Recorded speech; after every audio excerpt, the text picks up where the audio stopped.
We can start whenever you're ready.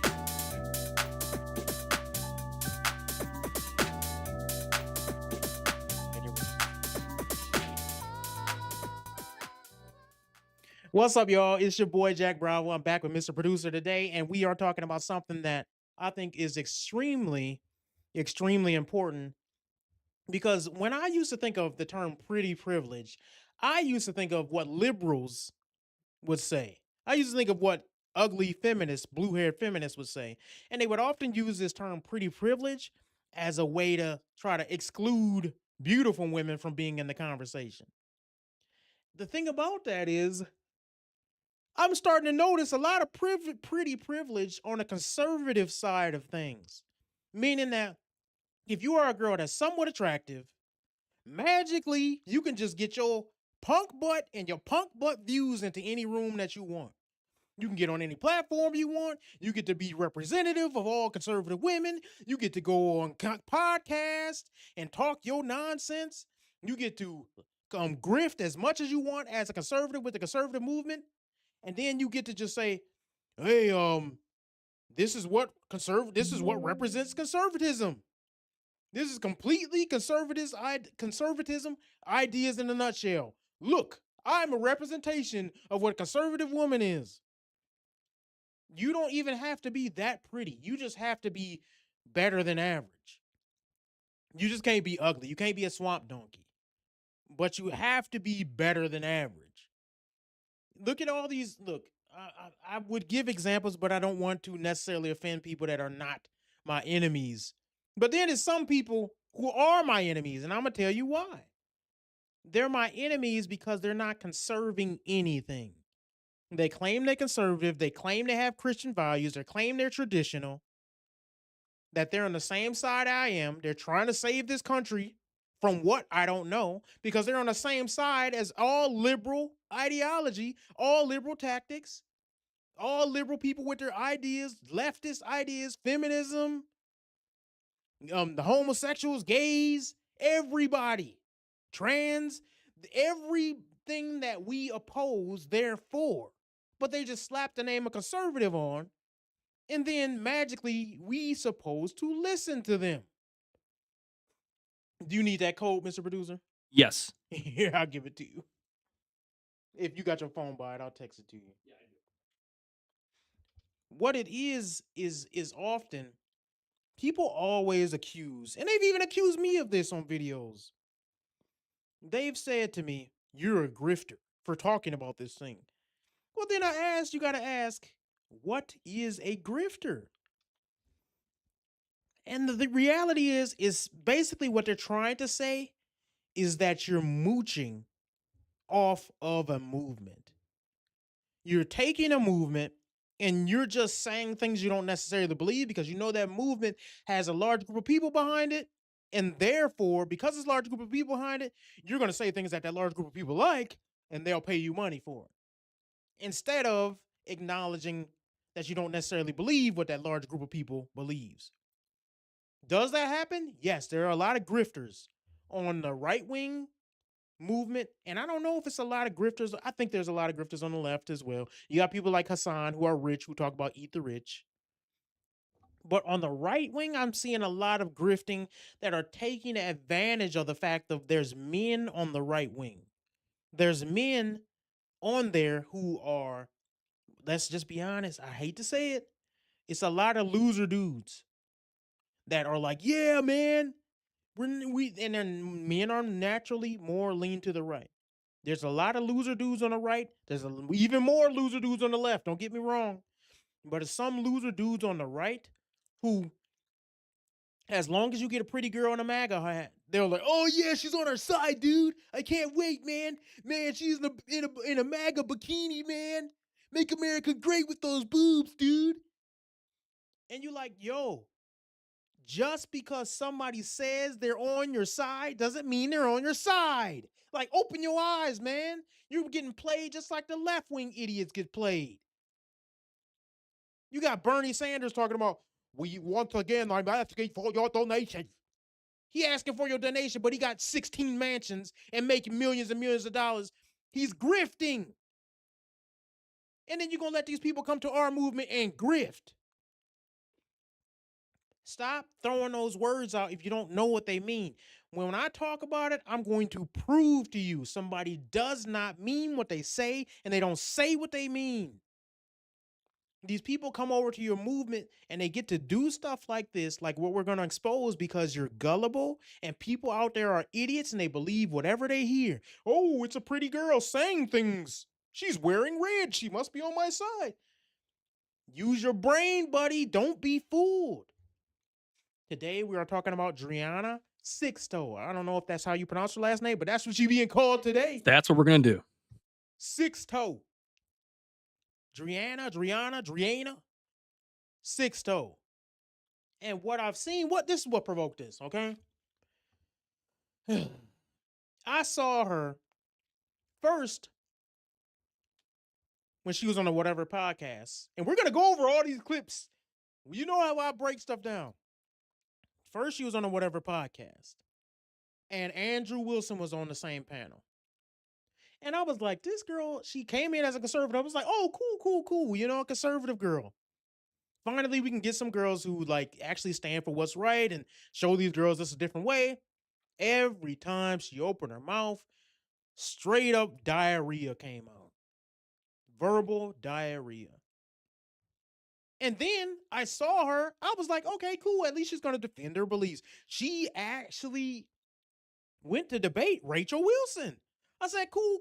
Now, I didn't have any high hopes because I saw what she had to say on the Whatever podcast the first time. So I'm like, okay, maybe she was nervous. Maybe she actually has some points to make. Maybe she's going to put more thought. She brought a bunch of binders. Maybe it was something in there that we didn't know. Completely let down again. I was like, this girl is a bonehead. Then, after that, recently, this past week, she went on the Fresh and Fit podcast. And I was like, wait a second, I recognize that voice. Because I was like, 6ix9ine was on there, the rapper. And believe it or not, this is going to sound weird, and some people ain't going to understand it. I like 6ix9ine, man. I think he's a very likable character. I know he's a rapper. I know he's ignorant. I know he got face tattoos. I know he pushes an ignorant culture. He came from doing a lot of dumb stuff. I think he's a very entertaining dude. So I was like, let me watch part of that, see what this guy got to say. That don't mean I agree with him now. So as I'm watching that, I recognize his voice, and I was like, wait a second, that voice is very annoying. Where is it coming from? Oh no, it's her again. She's got on Fresh and Fit. Oh, She's everywhere. she won't die. She won't go away. And she's obviously trying to do the same playbook that the girl we previously covered, Amy Dangerfield, did, which is, I'm going to present these conservative ideas and go on these shows because I'm a woman and I'm somewhat attractive and I can get on all these platforms, and therefore people will give me a platform to spout my stupidity. The difference between her and Amy Dangerfield, though, and I got to give Amy Dangerfield credit, is I agree with Amy Dangerfield way more than I do this person, because this person is an undercover feminist. For real, like no doubt. You're going to see some of the stuff she says. I'm like, how in the world is this conservative? So Amy Dangerfield, at least she went on there pretending to be a conservative, saying conservative points, and then people had to dig into her life and see she wasn't living like a conservative. This girl, Driena Sixto, tell me what's conservative about her. Tell me. I would love to somebody to come on my channel and explain to me what makes her conservative. What is she conserving? What traditional values does she have? What Christian values does she uphold? Does anybody know? So first, let's talk about who she is and where she came from. Mr. Producer, we'll put that on screen and then you can just read that. So, Driena Sixto, who is she? Well, she's a conservative political commentator, media personality, and activist who's been associated with organizations like Turning Point USA, Turning Point Action, and more recently, the Lincoln Media Foundation. A little background on her. Her education background, graduate of Florida International University, International Relations and Political Science, Uh, she's been recognized by Marco Rubio, who's now Secretary of State, in 2015 while she was interning in his office. So she's worked for Marco Rubio. Well, well, well. Hmm. Well, because this is what I'm gonna say. This is how the world works. And as a man, it's not fair, but this is how you acknowledge it. Do you think she would have got into those rooms if she was ugly? We've No, seen the picture. no. No, she's attractive. She's got some Spanish. I forgot if she's, I don't know, Cubans. I don't know, something. But she's dyed her hair blonde. She's not fat. That helps. She's not ugly, okay? And that goes a long way because first of all, in media, your looks do matter. They do. One of the reasons I bet you, because I'm in the weight losing process now. Wait till I get cut. We're gonna get about 50,000 subscribers just off me doing this. Not really. I'm sure I'll get the wrong type of people doing that. Mr. Producer knows what I mean. We had one of them in the Yeah. comments earlier wearing a Yes. wig. Yes. Hmm. But what I'm saying is, looks take you a long way. And if you think for 1 second that it doesn't work on the conservative side or the Republican side, you are mistaken. These women will come in there and they will pretend to be conservative and they will get to heights you would never even dream of. You can continue reading. So she's worked in doing bilingual political media and outreach for Turning Point USA and Turning Point Action. Mm-hmm. She's also appeared as a political commentator in conservative media and has written opinion pieces on politics and policy. Currently, she works, actually, it says here she's moving into a Spanish language media leadership role with Lincoln Media Foundation after years with Turning Point organization. So she's now Wow. with Lincoln Media. Wow. So here's the thing. And I gotta say this, y'all. This is a thing that a lot of attractive girls fall into. And I gotta say this, if you are an attractive woman, you need to be wary of this. They start believing the lies that everybody feed them. They start believing everyone wants to hear my opinion. No, people want you around because you look good. That's it. That's it. Everyone wants to hear I'm really good at this. No, you're not. You're just a hot girl. I really should go on this podcast and speak my mind. No, you shouldn't. Oh, you shouldn't. No, you shouldn't. And the only reason why people said you should is because people love to have attractive women around. Very few women that are attractive are intelligent because they don't have to be. This is not me just trying to put women down either. Very few women that are very attractive are intelligent. They don't have to be because nobody's going to tell them anything mean because they want to keep them around. And since they haven't heard anything mean all their life, the moment they hear something mean, they think you're being bad. You're big meanie face. You shouldn't have said that. And then they leave and they go towards somebody who's going to say only nice things. This is why a lot of attractive women is very, very rare to find an attractive woman that also is smart. I found one and I married her because I knew it wasn't going to be no one else on the planet. I married the last one. All right, so we can continue. So there's more.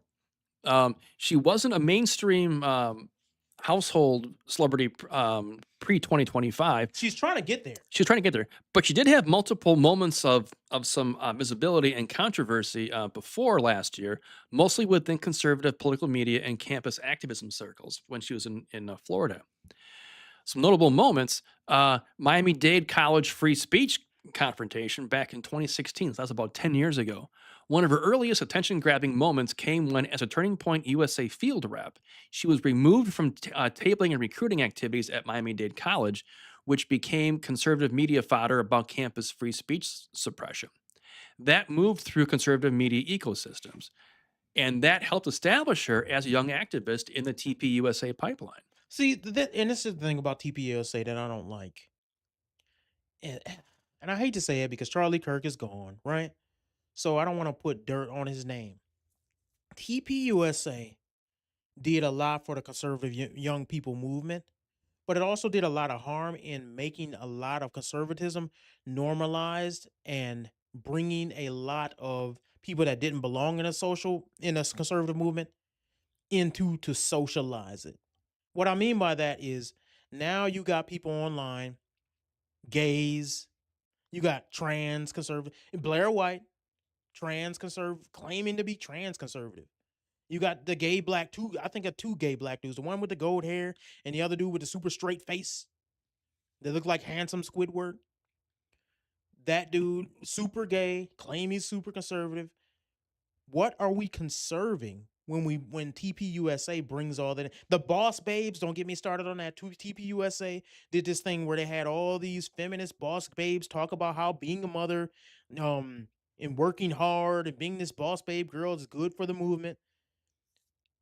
If you're not conserving Christian traditional values, what are you conserving? Are you just taking us down the same road that liberalism takes us down, but slower? We heading towards the same cliff, and then we supposed to be happy that, oh well, we got here a lot slower than the liberals took us. I want true Christian values and Christian ethics to be my foundation for my political beliefs, not the other way around. And what TPUSA and a lot of the conservative movement do, and even a lot of the MAGA movement, is they will say, my politics inform my Christianity, instead of the other way around, where your Christianity informs your politics. And if your politics stray away from your Christian ethics, you ought to let those politics go.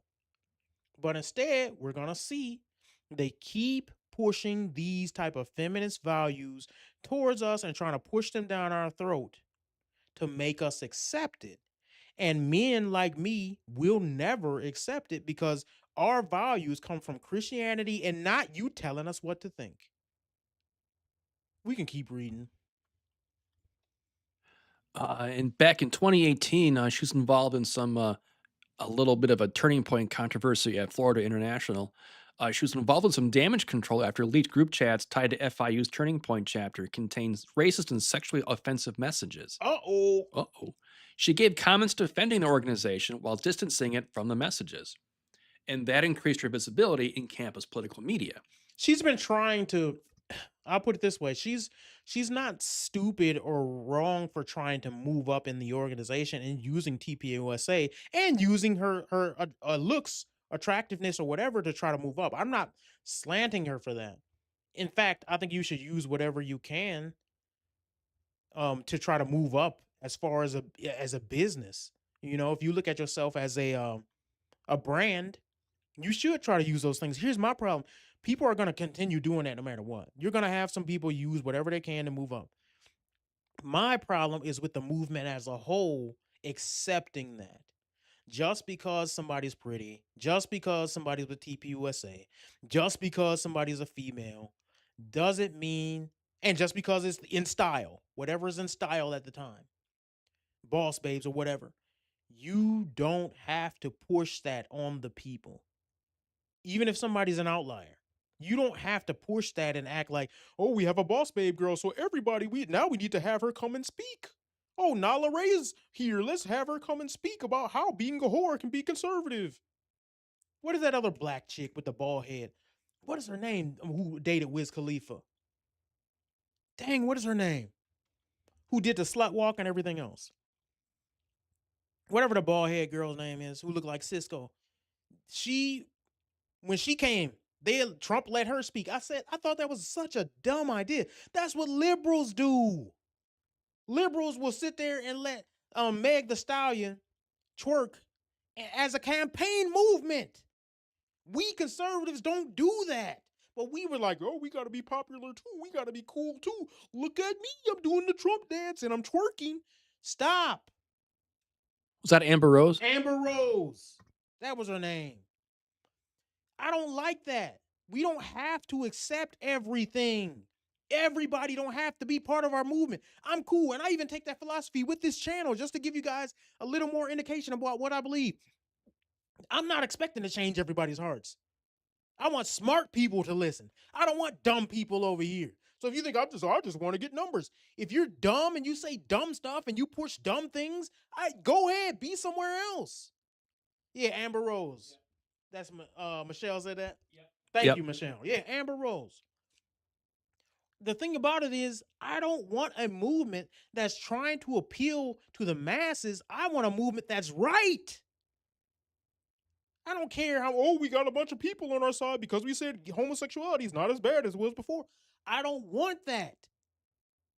I want a representation of me, what my beliefs are, to be a political movement that affects the place I live in. Dude, like, it makes me, don't get me upset. Anyways, you can continue reading. Yep. So moving on. She wrote some Spanish language political opinion pieces and appeared in Spanish language political media outlets over several years, including places like Univision and Telemundo and CBS. Oh, so now you see why Yep. TPUSA is on her. Why they pushing her? Because the Spanish population is gigantic. They're growing so much so. Remember when the Democrat Party, when they did their whole intros for their debates all in Spanish? Right. Why do you think they did that? Hmm. Because it's a whole new section of Americans coming into this country. I don't know how they're getting here. We don't know. They came, maybe they swam, maybe they climbed, maybe they dug. We don't know how they getting over here. But we got a whole new section of the country we're trying to appeal to. And don't for one second think conservatives ain't trying to appeal to them either. That's why they're pushing her. You can continue. And then she also got into some of those "Prove Me Wrong" campus clips from 2021 to 2022. Those TP USA style debates and campus events there. So she was becoming more and more known through all that stuff. So they don't convince her she can debate. Right. And then some of those University of Florida, some protesters ripped down some signage. When at an event at Tulane University, protesters formed a human wall around TP USA activists, and then these clips circulated in conservative social media circles. And then the question was raised: well, is this viral? Well, within political Twitter, X, Instagram clips, and conservative media, yes. But in mainstream pop culture, not really. No, so she never grew to the heights I think that she wanted to. That's why she's doing what she's doing now. She's trying to make a name for herself. There wasn't any crossover like she had expected into It the wasn't like mainstream. she became the next Brett Cooper or Candace Owens. Right. She's trying to do that. She's trying to do that now. And believe it or not, even though it sounds like we hating on her, she has what it takes. That's the scary part. She's not, dang, how do I say this without putting her down? She's somewhat well-spoken and articulate. Somewhat, because she's not the best. We'll see that later. She's somewhat well-spoken and articulate. She's not ugly. And she's not shy about saying her opinion. Now, her opinions are all wrong, but all those things together, she's not scared about trying to go and be on a platform and go out and make a name for herself. So all these things combined, you get a person like Candace Owens or a Brett Cooper or Allie Beth Stuckey. You get those type of people with all those things combined. If you was ugly, you can't do that. If you was not well spoken, you can't speak in front of people. You can't do nothing. You know, you got to have some. She has enough to make it, which is dangerous because she's in the process of getting where she wants to be, and she's trying to use these platforms like the Whatever podcast to spread her message. Now the question is, what is her message? Well, let's look, Mr. Producer. We can pull up that first one. We're going to start with the first time I saw her on the Whatever podcast. The best example, the best example I can put is, you know, let's say that you have a child that is yours biologically, dropped at your doorstep one day. The mother's nowhere to be found. You now have to take care of this child. How do you take care of that child if not by paying somebody to cook for it, to feed it, to look for it, right, around the clock. If you had So to a work, you mean. caretaker.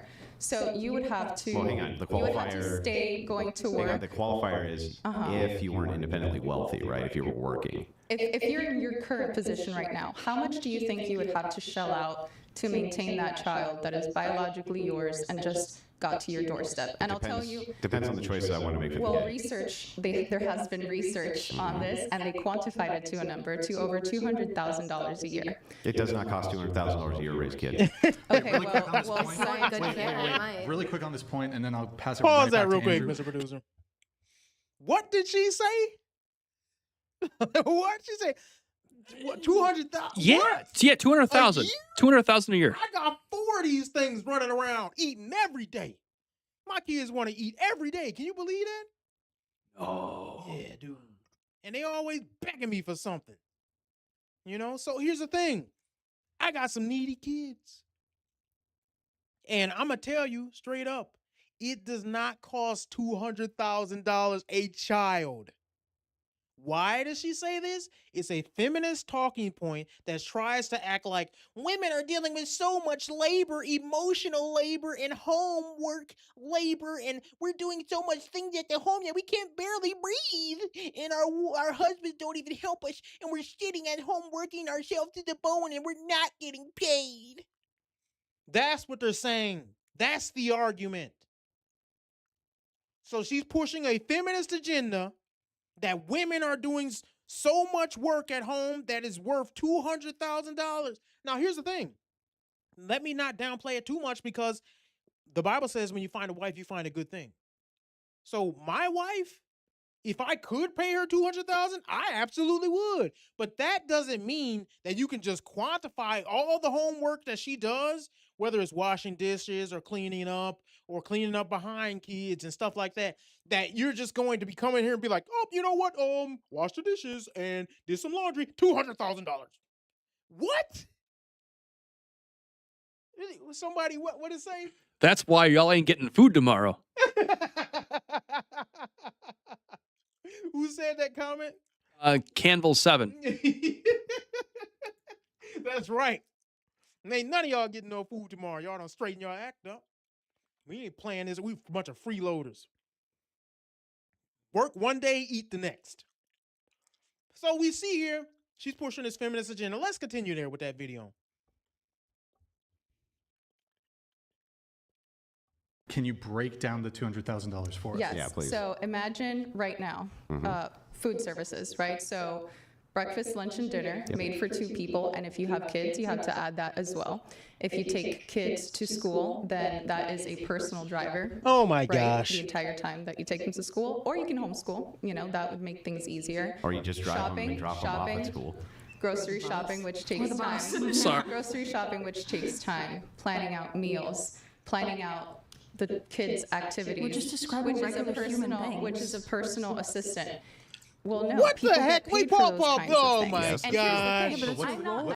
That's not a personal assistant. If men did things like that, do you recognize how much a husband would cost? I'm your Oh, personal bodyguard, good which means grief, you need a yeah. whole security team.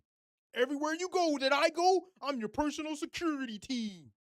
And matter of fact, all the stuff that I buy, whether it's guns at the home to protect the home, that's expenses, and I got to go to training for that. So my CCW class that I went for training to get, now I'm a CCW holder, and you're going to have to pay more for that.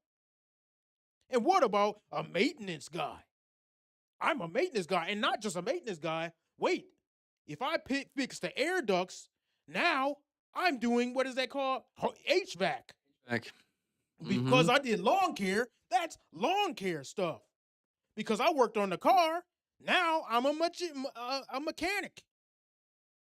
Wait a second, I fixed the sink. You get the point. Now I'm a plumber. Yeah. So I get all that. That's way more than $200,000. A plumber can make $200,000 a year by himself if he really work hard. Yeah, you're more like a general contractor at that point. Yes. And I drive the kids to school sometimes, so Right. I'm an Uber driver. Yep, chauffeur services. And I discipline the kids, so I'm a child abuser. That's gonna cost some type of money. So the thing about it is, you see what I'm saying? That's a dumb way to think. It's a very feminist talking point to try to push that on people. Everything you do is not a separate job. It's called life. I walked up the stairs, so now I'm a personal trainer. Come on, dude. How far are you going to take this? Or drop the kids off at school? You could tell she ain't got no kids. Come on. You could play some more. What's the math? I'm not advocating. What's that's math? what we want to So know. this is Because women something- will do this yeah. thing like, and it's very. The math is hold on, Googleable. No. But what you'll do is, hold on. What you'll do is you'll take, okay, how much does a professional cleaner make Yeah. in a year?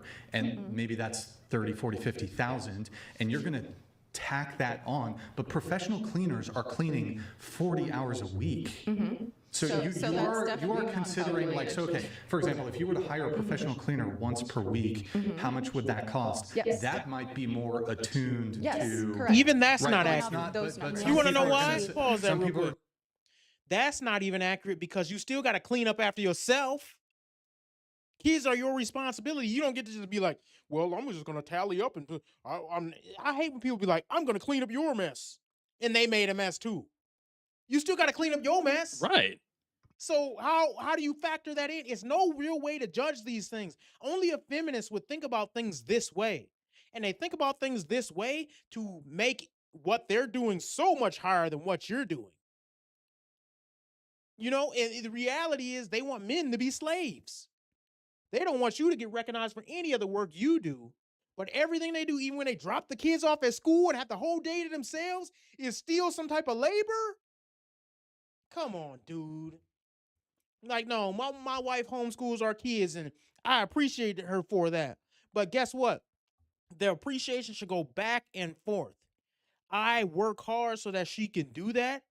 And she works hard so that my kids and the next generation can be fulfilled because we trust nobody but ourselves to raise our kids the way with the standards and ethics we got. So we both appreciate each other. I don't sit down and be like, well, you know, since I went to work and I drove home and I drove the kids to soccer practice, that's going to be about this. Who thinks like that other than a feminist? Anyways, the next point. We ain't gonna say it. You know what? Matter of fact, we'll read this. If you go to our information, we want to read some of that information. USDA's estimate. Yep. So Yeah. she's wrong about this. Oh, yeah. So, adjusted for inflation, this is from 2017. So it's a few years ago, but it's still recent. So the average total cost, birth to 18, is about $310,000 to $350,000 per child. That's 18 years. That's birth to 18. Mm-hmm. But the annual average with all of the math that you see up She there, said 200,000 a year. right, roughly 19 to 20,000 per year.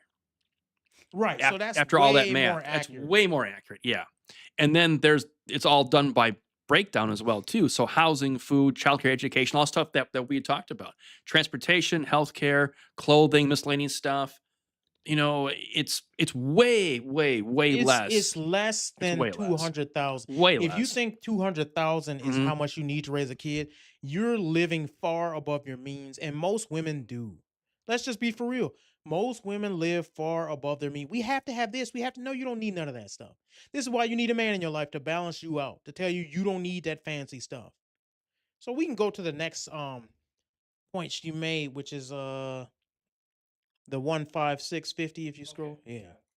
And we'll pull that out because let's see how conservative this point is. think Or that in the they're- 1950s. Okay, so let's talk about statistics. Right now in this table, we have gathered less than 0.1% of the population. You know, it's women that are sex workers, and again, not to, I'm not going after you ladies, but they're 0.1% of the population, yet men are the primary consumption of pornography and the work that they do. In fact, the majority of men are the ones that consume what it is that they do. I take issue with that too. Right? That's not So even you correct, can't though. say then that we are at a point in time that women deserve the least amount of Wait, chivalry. hold on. But I don't see how that pointing, that's a great red herring. I don't see how that would relate, though, to my point. Well, because women that have done sex work have always existed throughout history, and they have always been a small percentage of the population, just like we are doing so right now, Brian. Well, there's a couple other things here. So if you recall, my argument wasn't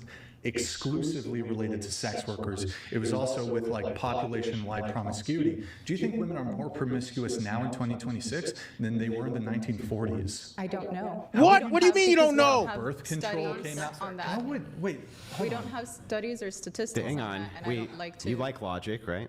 Hold on, Okay, pause so- this. Yes, we do. We do have studies on that. We have enough to give you an accurate depiction. Now, we don't know everybody's sex life back then or how many people were lying about it, but we have enough. Let's not play. And here's the thing.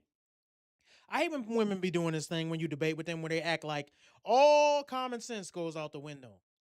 We just a few weeks ago, we studied Megan Thee Stallion. She made a video called WAP, stands for Wet, ASSPUSSY. Would that ever have flew back in the 1930s? You think they would have been walking around, it's the PUSSY, no, my alibi. Ooh. You think they would have been doing that? Do you think that they would have been with the little top hats and the cane talking about wet PUSSY? my producer is laughing. Do you think they would? I don't even know the song I just sung. It's the PUSSY, shucking and jiving all night, yeah. Like, do you think back in the 1930s that would have flew? And here's the thing. It wouldn't have, because we know. Stop acting like, oh, it annoys me. You ever had with somebody debate with you and you're saying that just to win an argument. You know that ain't the case. Hey, man, the sky is blue. Well, technically, it's purple on some nights. Okay, dude. Like, we don't really know what color it is because everybody sees the different little bitty different gradations of blue. So some blues might be closer to green.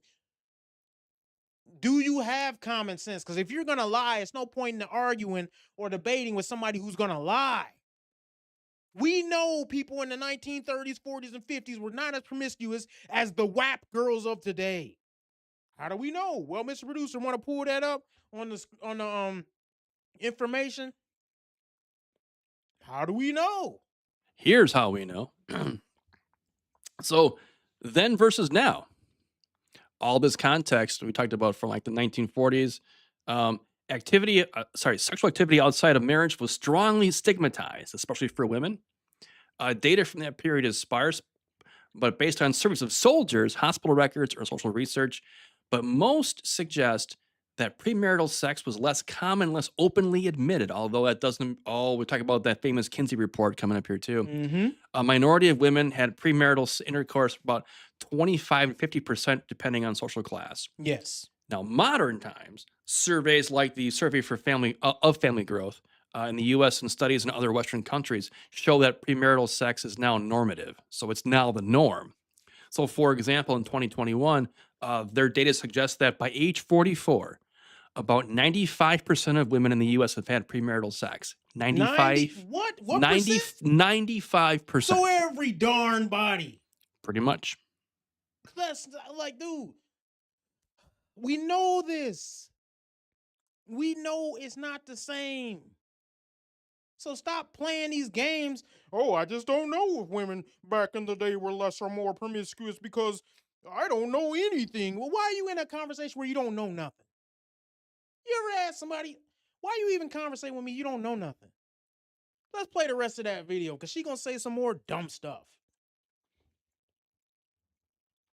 So if it's the case that people were having lots and lots as much unprotected sex then as they are now, right? And it's the case that abortion is universally outlawed, which it was, then how come we saw the rate of single motherhood so much less than we do now? Wait, and Hang on. If they weren't as promiscuous. Well, because unfortunately, and this is another reason why I'm here, the government has incentivized by many ways to divide the nuclear family. And so Yeah, there's but that's not many- the question. The question That- is yeah, asking you about asked me why. promiscuity. That refutes what you said previously. If Pause it's that the real case, quick. If the government has incentivized destroying the nuclear family, they did that with sexual promiscuity, the sexual revolution in the 70s. So you lied before. If you knew the government was trying to incentivize broken families, then why did you lie and say you didn't know that things were less promiscuous back in the past? You lied. You lied to win an argument, and people who do that are disingenuous. That's called bad faith. Everybody who uses the bad faith term, that's bad faith, ma'am. You can continue. Case that women were just as promiscuous then as now, but did not have birth control. We still saw way less single motherhood. Wouldn't that stand to reason logically that they were way less promiscuous then than now? No, I think that. No. I think that there's no way to. Hold on. We actually do have statistics on this. Yes, let's pull them up. Hold on. So we've tracked, for example, like they'll ask questions like, what is the number of premarital sexual partners you've had, for example? Do you think that number has declined or went increased up since the 1950s? Probably increase. I don't know how So much women so. are more promiscuous today than they were 60, men- 70, 80. are men equally How more would that promiscuous? matter? Great red herring. How would Okay. it matter? Because you say that now. Yes, men are more promiscuous. Yes, we agree. Correct. So now How you're would it saying matter? that My point still at stands. this point in history, all women should be treated. I didn't say, holy shit, Yes. straw man. You getting you are frustrated the with her. queen of straw mans. No, when you did I said say that- all women? Yes, you I said. didn't say all women should be precluded from traditional treatment. That's not what I said. Tell me what I said. That's You why I said made her that steal at my no point in arguments. history. No. Let me repeat it No, to no. you then, right? Tell me what I said. Yes. Because I think you have selective hearing, like you don't want to actually be good faith. You want to straw man my position. I did not say I can that, but go repeat ahead. to you Yeah, what did I exactly say? what you said, and what I heard was that we are in a point in history where you believe that women deserve the least amount of chivalry. Yes or no? They do. Right? That's what you said, and we could play this back. It's live. I don't know if that's precisely what I said, but that is the essence of it, yes. Okay, and I don't agree with that because I think Because that you're stupid. most women are virtuous. I What? don't think. Most? What? I think. Pause that. I Pause think that. mo- Where? What? How did she get? I'm frustrated. I'm not even there looking at this woman.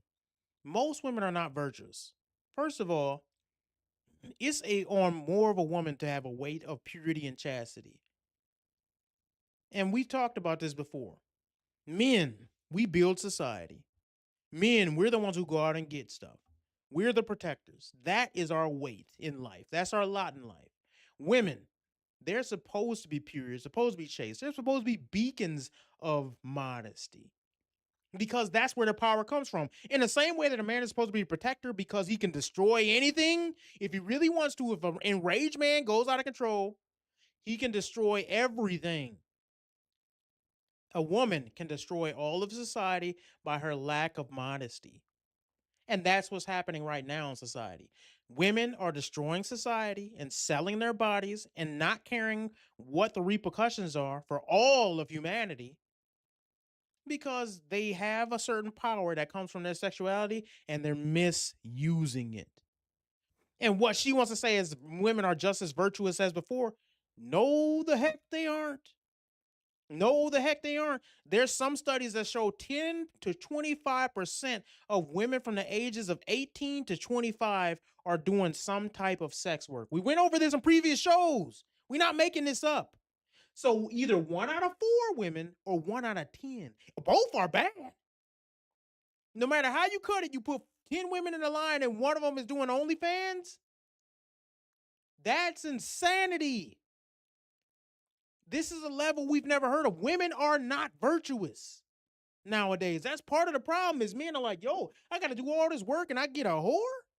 Nobody want that. So you can tell she's lopsided in her judgments because she's always protecting the women and putting down the men. That is what today's feminism is all about. Well, yesterday's feminism too. But that's what feminism is all about. We can continue there. I think most women aren't represented in this particular demographic in that they have more traditional values and that they decide to have less sexual partners. I think that there's a small percentage of women that do have a lot more sexual partners. And so if we average it out, then yes, on average now, women have more sexual partners, but I don't think that we The have. average woman has more sexual partners than the average woman did Yes. 50, 60, 70, 80 years ago. Yes, And you correct. consider- And it's even worse for men. Sure, I'm actually, It is worse for men. In fact, most men that are even married watch pornography, and so it really I think that's disincentivizes. wrong. I don't see how that's And wrong. most Okay, women and it's read true. Harlequin romance novels. And it's They're true. big Yes. consumers of porn Women too. don't read those novels. That is. Oh yes. Yes, they do. So it's the most widely consumed female Maybe the porn. women It's you it's surround insane. yourself Men do with, porn but- Here, you want to Oh, pause it's- this, and it's we'll go to me. the next point in a sec. Yes, they do. The women do read this stuff. They have book clubs. They have all types of get-togethers. They have all. Just go on TikTok and look in women's book clubs. They're reading romance novels and they're making movies out of them for the girls who don't read. What was one of the best-selling books of all time to women? 50 Shades of Grey. What's one of the books that's going viral? I think we know what that is. No, we Yes, we know. know. We Hey, know. No, You're we gonna know. say it. No, I'm Morning joking. Glory Milking Farm. Morning Glory Milking Farm. I have PTSD from that, Jack. Morning Glory Milking Farm, where a woman has sex with an animal, a minotaur, and that is people. We remember we read the reviews. Women talking about how glorious it was, How can I forget? right? So, but here's the difference: men are shamed for pornography. Absolutely are. Everywhere they go. Women are not for reading their smut material. So that's one of the big differences. Here's another thing. Well, you know what? I'm not even going to go to that point. We're going to go to her next thing, and that is 207. Yeah, we'll get there, and I want y'all to think about, what are we actually conserving when you think stuff like this? You can go to it whenever you get it.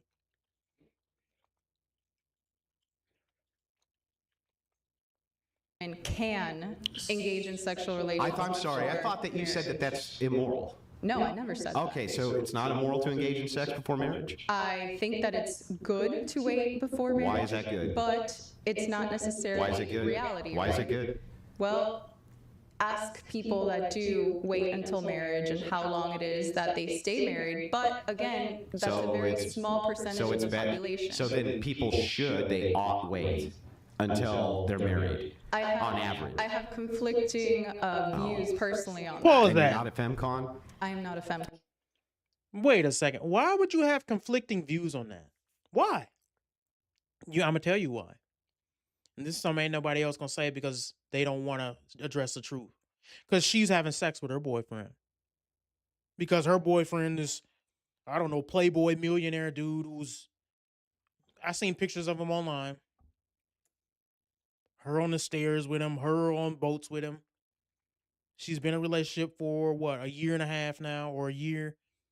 Yeah, they're having sex. So she don't want to condemn it because she's doing it. Secondly, and this is often even more important, where do your values come from? You claim you're conservative. You want to get up here and spout this feminist nonsense. But where's the foundation for your values come from if they don't come from Christianity? Because if they don't come from Christianity, I'm wondering, why do you call yourself conservative? What are you conserving? What's the point? What makes something good or something bad? You said it may be good, it might not be. I'm torn on that. Why are you torn? If something, the Bible is very clear that sex is supposed to be in marriage. And if you can't figure that out, then what are you doing here? You talking about, oh, these platforms are leading men the wrong way. Well, what are you leading women to do? What are you leading by example? Should women have sex before marriage or not? And if they can, and it's just a willy-nilly thing that you can do if you want, what's the problem with OnlyFans? She loved to come on platform and say, there's a bunch of sex workers and OnlyFans here, and I'm the one who's not doing that. What's wrong with OnlyFans? What makes it wrong? Because if you don't have no biblical values that you get your foundation from, what are you standing on? Where did you get your point of view from? It kind of remind me of gangsters when they be like, hey, bro, where you from? And you either say Blood, Crip, GD, Vice Lord. You got to say something. If you don't say, look, if you don't say where your foundation is from, what's the point of you being here? You can continue.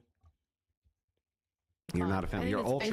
You're ultra right-wing conservative. I'm not a traditionalist. Never said I was. Nor a gentleman. But you're definitely a By femcon. definition. Definitely a femcon. So you can't tell me right now that it's not good for women to not engage in sex before marriage. So I'm sorry to bring this up because I know it is a sensitive Yes, I had tons of sex before marriage. What's the? But my answer. No, Can you that's answer my not what I was going question? to talk about. Are you going to talk about my wife now? Would you consider her a chaste person? Okay, so anyway, Okay. Beautiful woman. what would that have to do? What would that have to do with anything I'm saying? That I believe she can be a If I virtuous ran, woman. I didn't I'm say they can't defending be. her. I didn't say they can't be I'm defending virtuous. her. I'm saying she has virtue. Nobody despite the said they fact that can't she be. has been Moving the married. Nobody ever goalposts. claimed that they couldn't. No, this was not the claim. I'm asking you a question. Is it good for women to not have sex before marriage? I think that it Or depends not. on the individual. So then you would prescribe for some women that they fuck before they get married then? I think it depends on the individual. So then See, some individuals, no. And I don't like to so call then it that. some individuals you would prescribe that they have sex before marriage. I think that people usually are. Prescribe. Hold on, let's operate in reality. I am. I think that most people are in a relationship for a year to 2 years before tying the knot. And it is Like she is unrealistic now. in today's standards to go without having any kind of relations before doing that. Is that good though? You ask me, right? I am asking you, I is think that good? I think that sexual compatibility is important. So they need to fuck. Why are you so happened. upset? Because I'm asking, so can you just upset about- answer the question? Why are you so upset Do about? they need to fuck or not? No, they don't need to. Let her Nobody needs answer. to do Let her anything. answer. He wants a yes or no. I do. Would you prescribe that women fuck before they get married? I prescribe that they should verify that they have sexual chemistry, and whether that leads So, them yes. to find that out She's not their prescriber. in one way or another, I don't know What it would is. you consider the best way for them to find that out? It depends on the couple. Yeah. No, like on you know what, average, Paul? Just on average. Man. This is where we get me frustrated with some of these people. When you got somebody like that who refuses to give a yes or no, it's because they know their answer is wrong. He asked her about 10 times, should women have sex before marriage? And she can't say yes or no. Either you say yes or no. The reason why she can't is because she knows if I answer that, I'm doing it. She knows she is. And this is the problem with these people. They claim they want, we talked about grifters. She wants to claim to be a conservative, but not do anything that's the foundation of what conservatism is based on. Christian ethics. This country was founded on that. Christian principles. People who believe in God, believe in Jesus Christ. If you don't want to stand on anything, why are you standing on parts of it and not all of it? She don't want to have that debate. You know what? Let's go to the 328 one.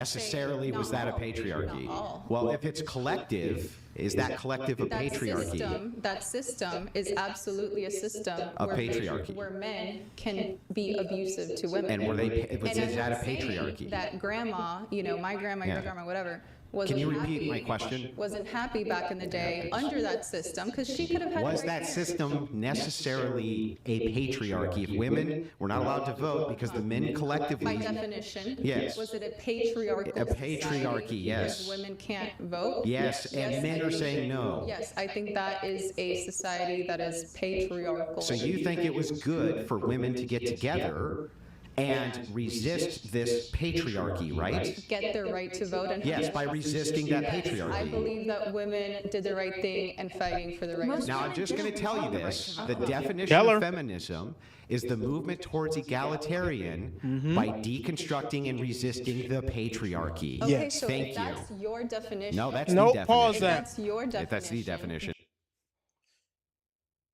Just because she don't want to admit it doesn't make it any less true. Being a feminist is all about saying we have a patriarchal society, a patriarchal structure that needs to be destroyed. He led her down the road to show her you believe this patriarchal structure that we currently live in needs to be destroyed. She didn't want to say that. But he led her down the road, and I think she was too dumb to see that she was being led down the road. But once she saw it, she still can't deny it.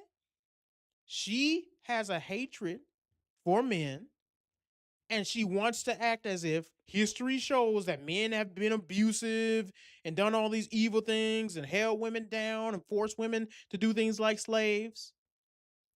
And then, if you believe that and that structure needs to be destroyed, you have to say you at least take part in feminist ideology, because feminism is all about destroying the patriarchal structures we had. And I will say this, if you are a Christian, you cannot be a feminist. I know she's not claiming to be a Christian, but I'm telling this for anybody who's watching this channel. You cannot have it both ways. The Bible sets up patriarchy. The father leads. Your church is not to be led by a woman. Your deacons are not to be women. Your pastor is not to be a woman. It is a patriarchal structure that is set up by the word of God. And if you don't like that, then Christianity ain't for you. Go find a different religion. Believe in a Hinduism or something with the 8 arms and flapping around and having sex with chickens or whatever the heck they do. But it ain't Christianity. And the problem with people is Christians, they don't want to say that because they don't want to make women angry. Christianity is a patriarchy, and guess what? Worshiping God, he is a he. He is not a she or ambiguous. God is referred to as a he. And you can be mad about that all you want. And you cannot like it all you want, but it is what it is. And if you're going to serve God, you're going to have to serve him in spirit and in truth, which means you got to serve him the way he demands, not the way you demand. We can continue. Then call me a feminist. I don't care. I'm going to. I did. You're a femcon. Yes, No. exactly. You're a feminist. Yes, you're a feminist. Absolutely not. Yes, You are, 100%. because 1000%. and Google feminists Go ahead. nowadays. You know, you have the first wave feminism, second wave feminism, third wave. What do they all have in common?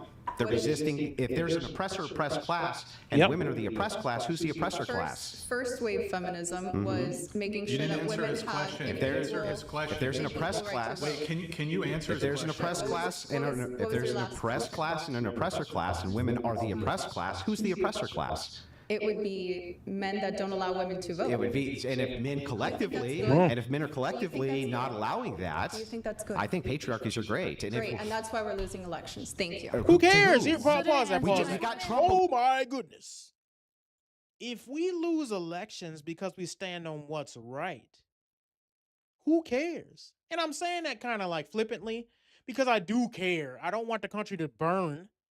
But if it's at the sake that we change conservatism into something more palatable, something more, oh, this is accepted. Now we have gays and feminists and boss babes running the party. Yay, but we still won. We changed everything there is to know about conservatism and the definition of conservatism, but we won.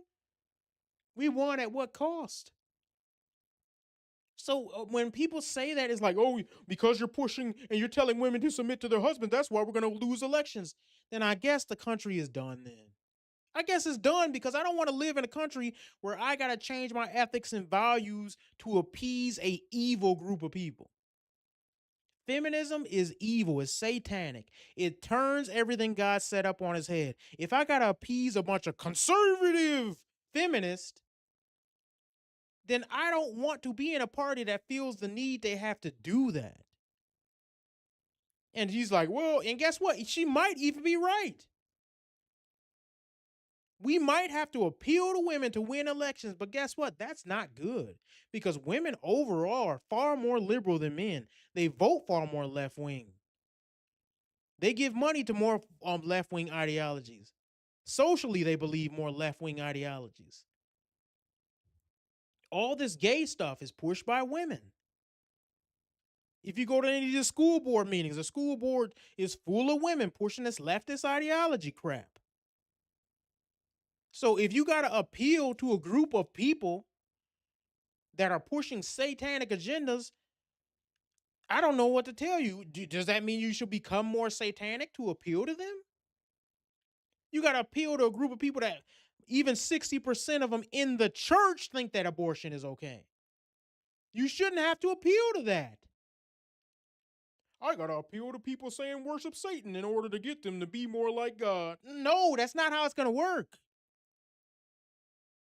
We need to cut them off and be like, yo, we're going to stand for what's right in season, out of season, regardless of if you like it or not. We got to do what's right. And if women want to come on board, they come on board. If they don't, then stay over there. So the next point I wanted to go to is that, what is it, 7? Let me see. 7-Eleven. Yeah. Because this is important. Or do you think that your show helps unite the sexes or divide the sexes? I want people to have great relationships. Do you think your show helps do that? I do. Okay, Yeah. I disagree with that. Even if it That's why didn't, I'm here. who cares? Because You disagree. yes, but I like to go into the wolves' den. I don't like to preach to the choir. How does it? What evidence Look do at you that have Temu it not so is erudite. divisive?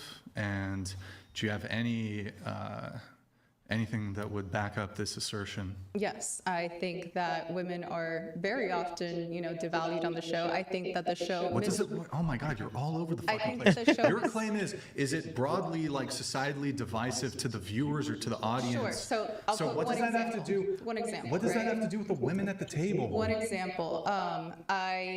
I'm very impressed at the show's ability to gather this kind of an audience. There's say a lot what of you women here mean. that do sex work, right? And they're a very small percentage of the population. So they're not a representation, an accurate Look at Andrew representation Wilson. at all of most women. How's that Most relevant women to are your- not. irrelevant? Most women I'm are gonna not. be like a lawyer. You know when the Most women are you know not you know how sexually lawyers just like promiscuous. what are the other things? Irrelevant. Most women are not sexually argumentative. promiscuous. Most women Well, do Yes. not. Hold on. That's not true. Yeah. What do you In your consider opinion, promiscuous? right? Not just my opinion. Well, hang on, But- hang on. Let her define but- it. What is but if you are what is trying- promiscuity? You know what? Pause it real quick. How many bodies? This is where you can see her true feminism is shining out. Look at what she's saying. She doesn't like this show. She will also, you guys gonna see, this is a reoccurring theme with her. She'll come on a male platform and talk about how they're not bringing the sexes together. But here's the thing. When you compromise with evil, evil always wins. And I'm not calling all women evil. I'm saying the feminist ideology, the leftist ideology that she's pushing is evil. You cannot bring two groups of people together based on a lie. When you do that, good always has to compromise and evil just takes over. This is what happened with gay marriage, if you want to get into that. I don't want to get into that, but that's what happened.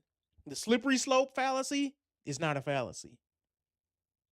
And this is what I'll say. When you got these people and they say, you don't want to bring people together, you don't want to have peace. No, I don't. On my show, On the Righteous Edge, no, we don't. We don't want to have peace with evil.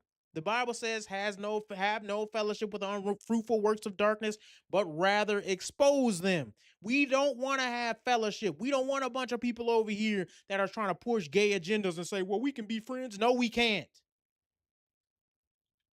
If you want to here's the thing, and I'll do the same thing that the apostles did. Not saying I'm on their level. I will say this. If you don't like what I'm saying, come and stop me from saying it. And I'm sure maybe one day it will happen. One day they'll probably take my channel down and they'll try to say things that he's a hate monger. He's going to go after my job and this and this and that. Cool. Do that. But you won't get me to compromise with evil ideologies and claim that we're on the same page for the sake of a fake peace treaty. You're separating people. Good. I want to separate good from bad. We can continue playing. This is promiscuous. I can't put a number on it, but I So will then how can you say most women aren't that if you can't put a I will number say on that I it? think the point I of the will say show- that I need you to answer the question. I will say. When you say promiscuous, what does that mean? having sex outside of solid relationships. No, I think that outside that of is marriage, being more dummy. Sexually liberated or promiscuous. Yes. Does Okay, that- now I'm is not that a asking good- about more. I'm that a asking good what definition? is promiscuous?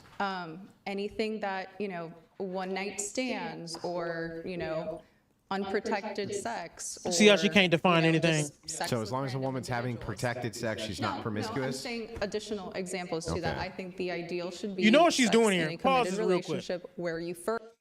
I said this before and I'll say it again. The reason why she has such a hard time defining what a promiscuous woman is because she is the promiscuous woman.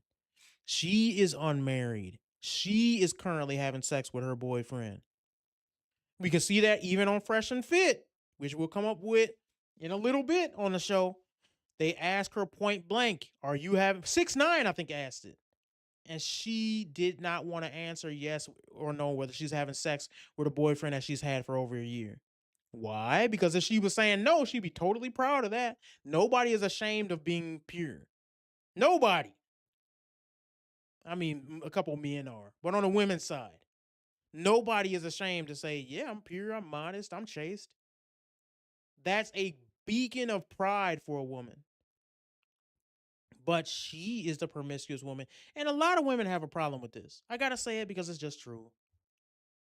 I often find with fathers or men, they are way more apt to say, I struggle with this, I messed up, and therefore I don't want you to follow in my footsteps, or I don't want to lead people the wrong direction that I fell down. I fell in this pit, I don't want you to follow me into the pit.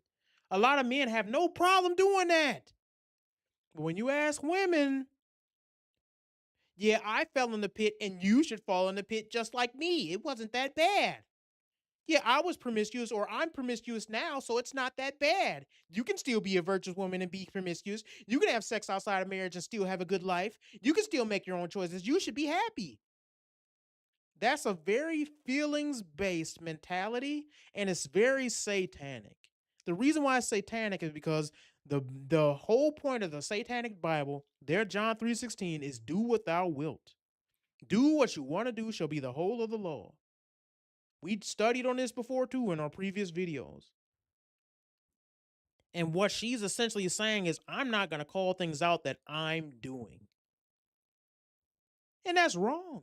That's why you can't really stand on these conservative values, because you don't live by them. You can play more of that. First, where you first vet the person. So If a woman's had sex with 20 men, do you consider that promiscuous in and of itself? Why cannot answer? If I ask that question to an 80-year-old woman and she tells me 20, It don't matter I'd probably who be like, pause it. Oh my gosh. I don't care if you was 100 years old. Sex outside of marriage with multiple men is the definition of promiscuity. Stop playing. The reason why she don't want to answer it is the same thing I said before. Now, here's the thing. So she came back, and she thought she was going to have a debate with Rachel Wilson. And she wanted to debate about some of the same things she did on a whatever podcast. What I'm showing you guys is this is not a one-off thing. Every time that she's come back later, she has doubled down on her ideology and her beliefs. Let's play that first one. That didn't even answer the question. She's but a professional obfuscator. Okay. You doing it again? because I'm a lot more diplomatic and can control my emotions, Rachel, does no, that mean I'm a professional Hold on, it had nothing to do with obfuscator? controlling emotions. It's just Yeah. like you don't answer a question in a straightforward manner. You don't even answer the question oftentimes. I answered your question. I, again, just didn't answer what you wanted You to hear. meandered around the question. Meandered. That's one way I know to it's put it. triggering to not get exactly what you You want. know, she accuses me of not controlling my emotions, but she's so passive aggressive, which is typical, like, snarky woman behavior. Like, if I'm just having fun and I'm talking like this and I get a little animated, it's like, oh my God, look at her. She's so out of control. But then she'll do the passive aggressive snark and the smug and the arrogant. Like, that doesn't come off horrible. Like, everybody watching isn't going to notice that. Yeah, I think You think people they're are stupid? You think people are dumb and they can't see right through you? I think most people watching this will have the right opinion of me and of you afterwards. Oh, I think they will too. We agree on that. Okay, we have Doofus. The You know what? title- Pause that. Is that the 102 one? Because Oh, I'm sorry. This is the one that we put up here above the one. okay, yeah, go to the 102 one. Kind of entertaining anyway. There. Still, it Still, showed her personality. it did. Proof and Here we go. different different studies Yes, and things from your the color organized NIH. folders are very impressive. I'm sure you got straight A's in school. But can we get back to the debate? Because you just talk and talk and talk. Rachel. So are you going to tell the young women that you want to vote Republican in the next election? Are you going to go to the college campuses and tell those young women, look, I don't like pornography. It's really destructive. We have to make OnlyFans illegal. We can't have it anymore. I think that we need to discourage people from using it. Oh, but you don't want to actually outlaw it. It'd be good if it did not exist, but again, I think that we're attacking the problem from the wrong end. I Pause that see. real quick. So you want us to So we should encourage men not to look at the women that shake their rear ends and go on OnlyFans and show their buttholes. Don't look at it, but they should still have the right to do it. You know, conservatism is all about giving them the right to shake their rear ends and as soon as they turn 18. That's what conservatism is all about. Freedom, right? This is part of the problem with these TPUSA people. When it comes to conservatism, if it's not based on Christian ethics, then what are you really conserving? If you're not going to, when you take power, put an end to the evils that leftism has pushed, what are you doing with your power? You're not doing anything. You ought to take the power and use it. When you get power, when conservatives take the House, the Senate, the presidency, when we take all those things, we should be putting an end to things like OnlyFans, abortion, making them illegal. Yes, we should. You think the secularists, when they get in power, they ain't gonna shut you down like they did before? When they had us, look, y'all must have forgot, man. Y'all need to have, a lot of conservatives, they need to remember what happened. When Biden was running, all your social media got shut down. You couldn't even use the word gay in a negative way. You got shut down. Your YouTube was getting shut down. Your Facebook was getting shut down. Your Instagram. I'll put it this way. This is what happened to me. And I don't give this story enough because I need to. I was shadow banned to straight up heck. This is how I knew I got shadow banned. Y'all know I'm an artist. Y'all know I draw. Y'all know I was a professional artist for a long time. Did comic books, did animation, worked on 3D animation, all that. I had my art and I had nothing but an art page, nothing political on it. On Instagram. I was probably averaging 100 to 150 likes, which is not that big. But for a dude who don't know nobody and nobody knows him, that was decent for me. 100 to 150 likes per picture. What happened? That's about the same time when Charlie Kirk and Candace Owens was doing like a lot of their media stuff. This was back when the day, if you guys remember, when they was doing all them compilations of doing the sunglasses when somebody snapped on a liberal. And the sunglasses would come down and they would play some old West Coast music. Boop, boop, boop, boop, boy, you got shot. And they were doing that. Those compilations. I started liking them on Instagram. That was a mistake. After about a week of liking conservative stuff, my views and my likes to my Instagram pictures went from 100 to 150 to 1. I could barely scratch out 1 to 2 likes per picture. And my stuff wasn't even political.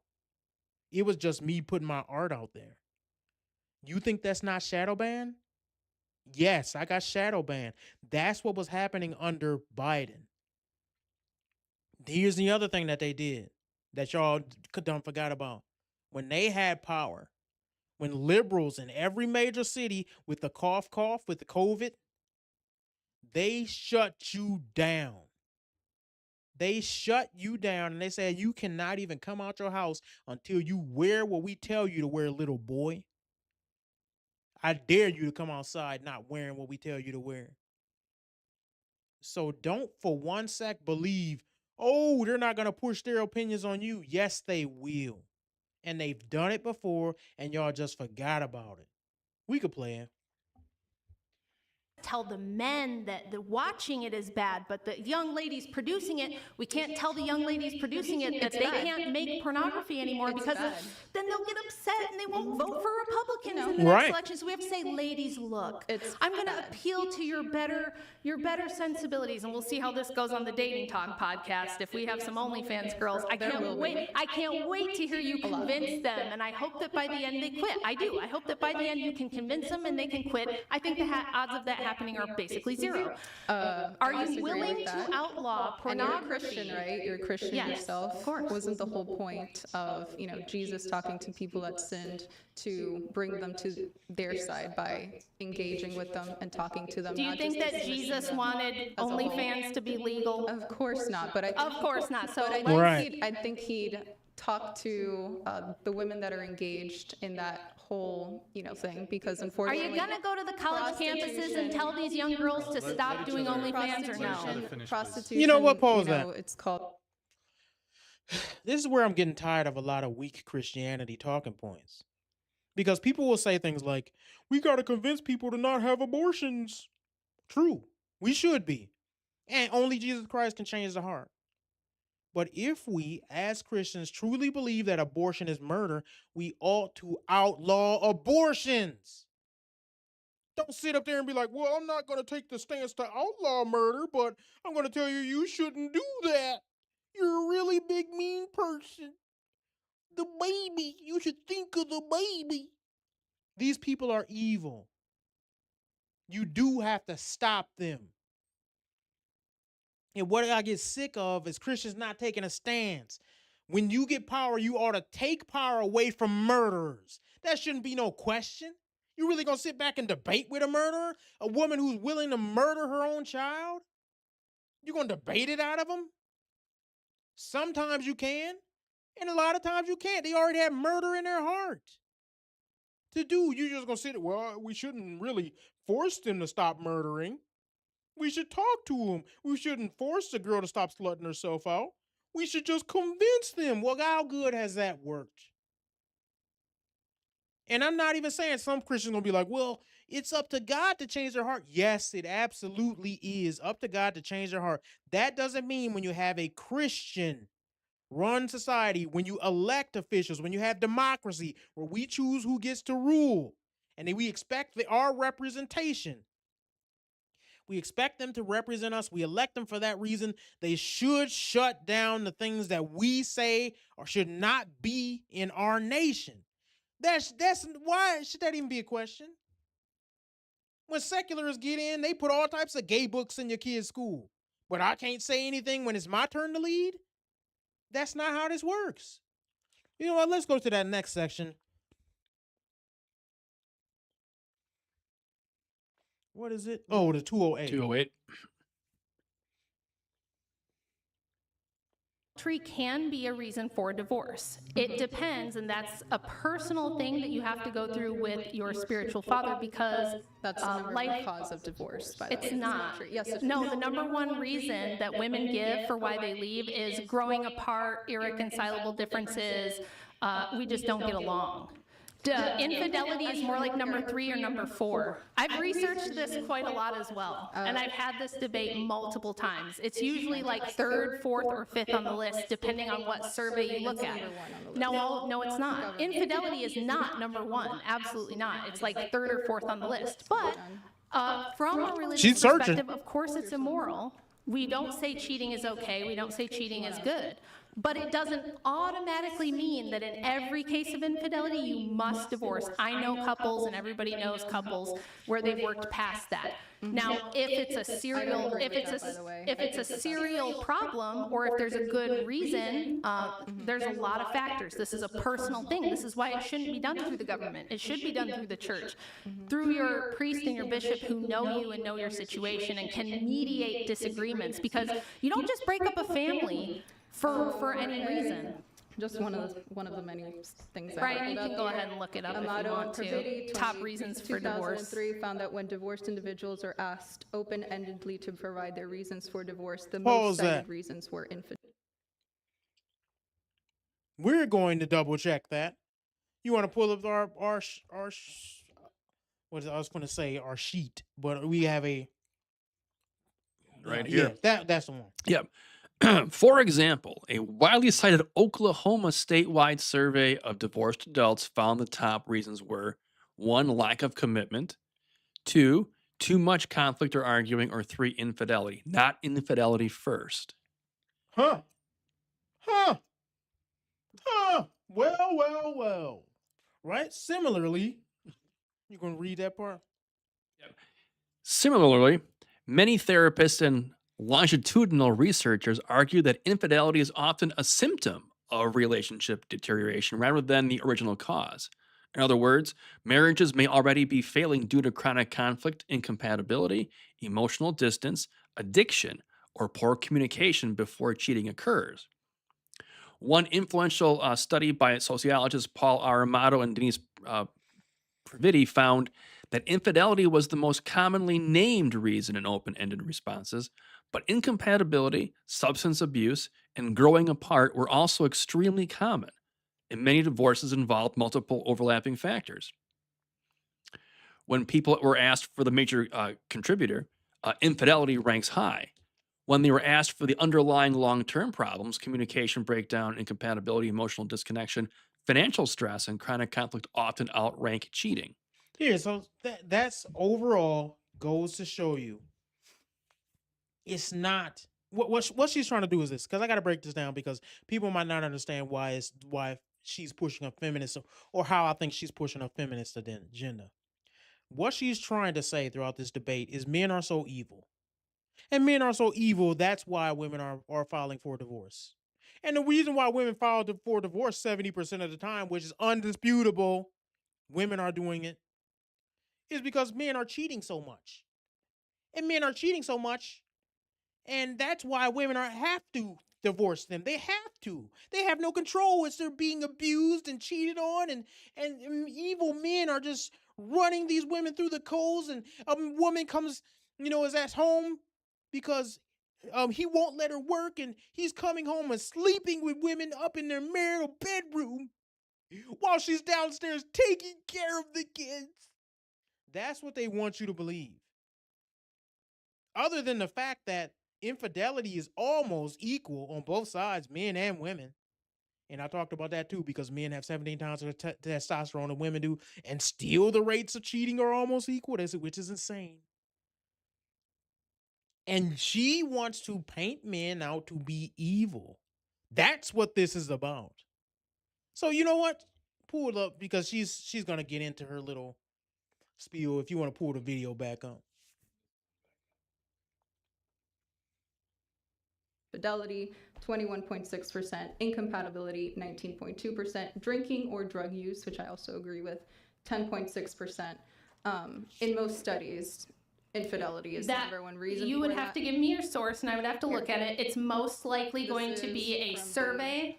It's going to be most likely a survey of about 100 to 300 people. This is from the NIH. Look how pompous and prideful she is, and watch how quickly it gets deteriorated. Yeah. We do have to differentiate Look what I between, found. for example, surveys and what is actually cited in the legal divorce proceedings. You were wrong. Already. Right here.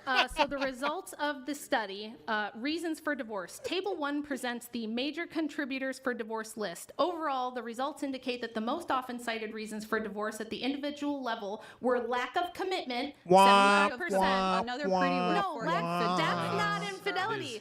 Lack of commitment means you don't think the person is fully in it with you. And she won't That's what admit. that She won't means. admit she's got it wrong. Because She won't. if you kept reading, the next one down the list is infidelity. So the first reason in this particular study, which I'll have to go over it, but the number one is Read the lack of commitment. percentages. That 75% for lack of commitment. So the majority is, I feel like he's not really trying, like I'm really trying. That's the definition you're giving it. Boy, you got Infidelity shot. is Commitment itself is 59%, and too much conflict and arguing, 57. So people can give multiple reasons. Yes, we so talked what about you're that. getting with these is we already had a problem we already were fighting, and then one or both of us cheated. It does not say he cheated on her. It says infidelity. That Yes. can mean they both cheated. So one thing I've noticed about you is you're actually not very good at reading data and interpreting it. You're not actually good at reading a study and understanding what it says. No,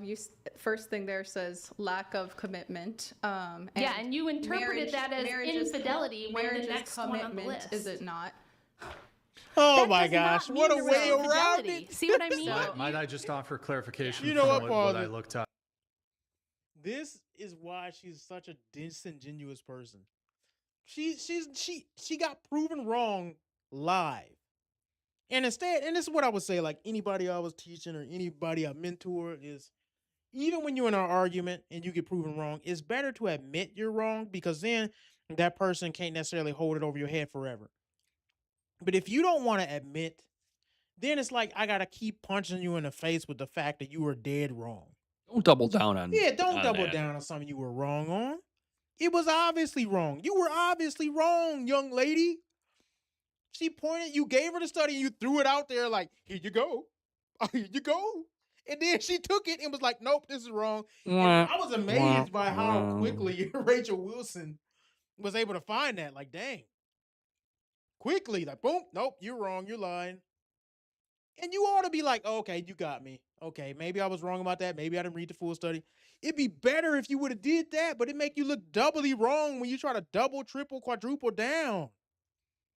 You looked stupid. So let's go to that next part, which is,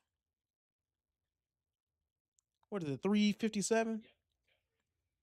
Yeah. Because you're taking away women's rights. Do you think men have do you think men's character is inherently good because of the fact that they are men, or that they should be respected because of the fact that they are men, or because of the way that they act? Those are two totally different questions. So is men's character inherently good? This is a dumb question. Women, respect men just as a result of them being men, when the majority of men don't respect themselves? Pause And that I'm real saying quick. majority because a majority of men. Don't you guys remember just a second ago when she was on the other show and she was talking about how women still deserve chivalry because most women are virtuous, but then she goes to most men and say most men don't deserve respect. So we see a obvious bias here, and she doesn't even see that. If you would ask her, I bet you, with a bunch of mumbling and gobbledygook and verbal diarrhea, she would explain that she's not biased. But as we see, and we looked at all these clips, you can see a clear bias here. The clear bias is, I don't think men are worthy of respect, but then when it comes to women, they're virtuous. I don't know if women in the 1930s were more or less promiscuous than the women of today. Are you kidding me? This is what feminism does to your brain. And she's a conservative. That's what she says. She's not, but this is what she claims to be. This is what she's grifting off of. You can play it. Do consume pornography voluntarily. So why would women trust these kinds of men to lead society, unfortunately, and make decisions that are, better for us? My argument is that, again, it comes back to the responsibility. I know, but you asked me a question, so are you going to let me answer the question? It goes Nope, back she to the ain't. responsibility of the individual when it comes to all of these things. Because tomorrow they ban pornography, and the next day they're going to create some other kind of vice that people can go for. That's such a bullshit. Bullshit. That's a terrible And it is up argument. to Like what? And it is up to the individual You're to say just no going to on it, a Rachel. diatribe, and you're just okay. No, Rachel. You asked me a question. Can I There's- answer it, or are you just gonna woman prattle the whole night? That's what you've been You're doing just at gonna a much higher no, tone, you just might go, I add. Yeah, I have a loud speaking voice. I'm very animated. You got me. I talk like this all. Anybody who's seen me on any podcast ever knows like this is just how I talk. Hysterical. It's not hysterical. I'm having fun. I'm winning. I'm having a great time. Sure. I wouldn't do She this ripped her if I apart in wasn't this having debate. fun. This is fun for me. I'm Same. having a great time. Not even close. So no, I'm just enthusiastic. I'm passionate. That's not the you're crashing out, Rachel. You're hysterical. I'm glad you're Everybody having can fun. watch this and they can all see it. So you're not gonna. I'm glad you're convince anybody having of fun. that. If it were just a few years back, somebody like Totally yourself, untrue. somebody like yourself, Somebody being excited and would've happy and been- passionate is gonna would've get a been- lobotomy. Yeah, I know. Yep, you are would've are you been gonna just lobotomy. keep repeating your same? So five pause that. things? Okay. both of Can us. I- One of her arguments was that women back in the day would get lobotomized. They were lobotomizing all the women. It's a feminist talking point again. That men just abused all the women in society. That's not true. That's not true. And they say the same thing. A lot of the feminists, even the first wave feminists, a lot of their arguments were witches were being burned at the stake. So what? So what? I don't want witches in our society now. I could care less. People talk about, oh, Christians did this and Christians did that. So what? We still built the best society that everybody is trying to break into by any means necessary. You want to really compare Christianity to every other religion? You're going to lose. People love talking about the evils that men did instead of comparing them to the good that men have done. The phone you use, the camera you use, the heating that you have, the windows you see, the floor you stand on, the house and the roof over your head. All men.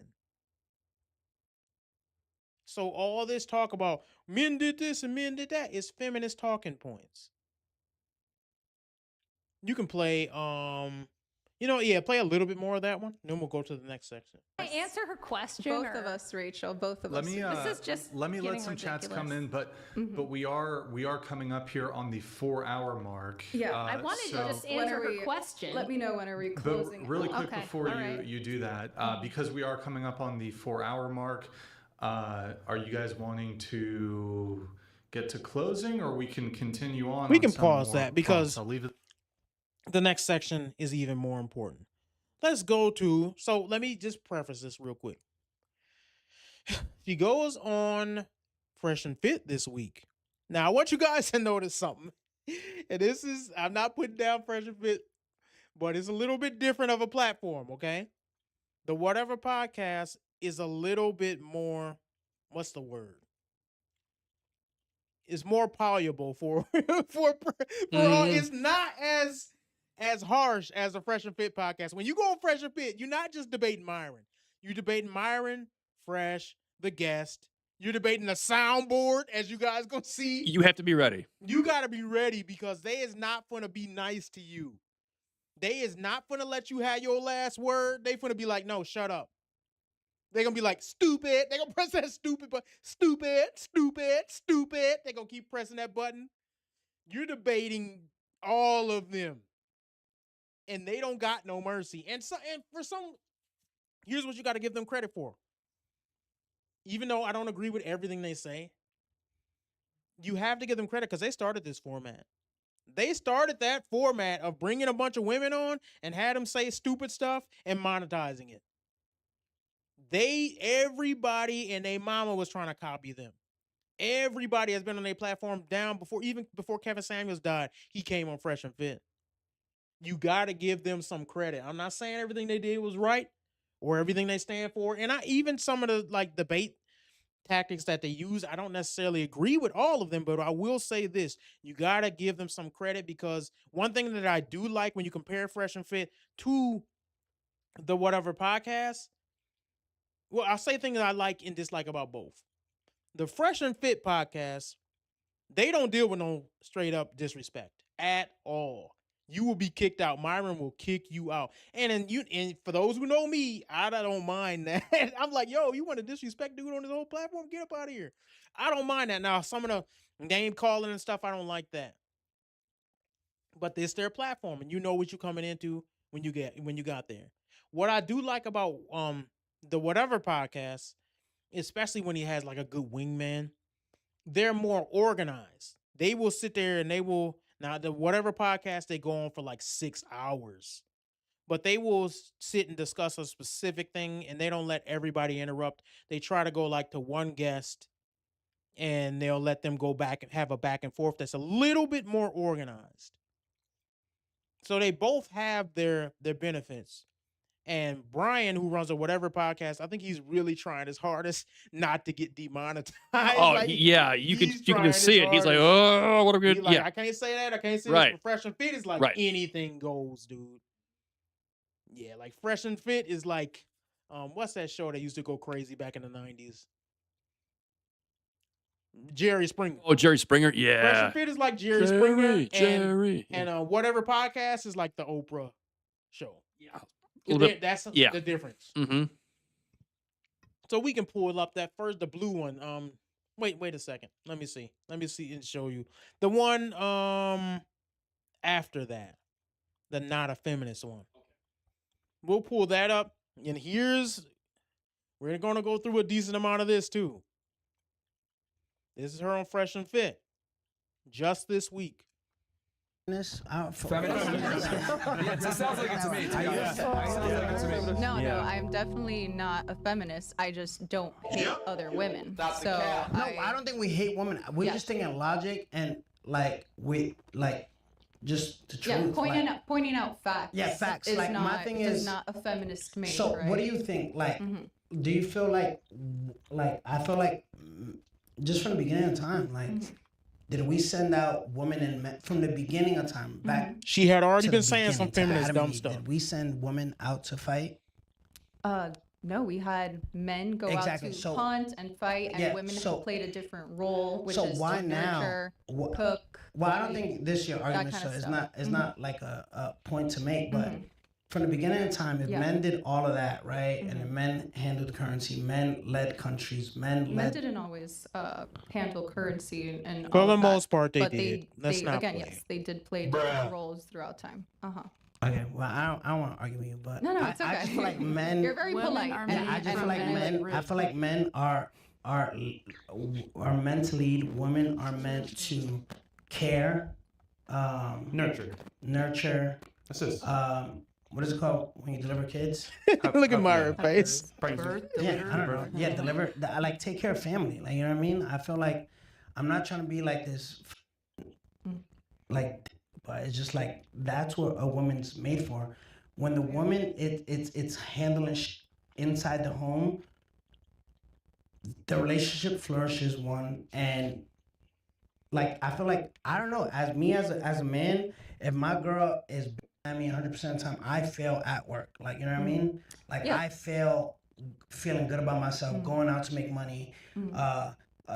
I feel like You're when you- describing a very traditional household, which I'm very supportive of. If a man wants to Watch this provide prattle. fully for his family and for his wife, and can afford to keep her at home with the kids, then absolutely that's something that they should do. I also think that women should Blah blah have blah their blah own blah. individuality because what is a woman's history before they get married and before they have kids? Do they not have value or worth until they are a wife and until they are a mother? Everybody has an individual past, right? They Blah, blah, excel blah. at different things. Everybody has Charlie different Brown's talents. teacher. Some people might be media, some people might be math, finance, whatever, architecture. Wah.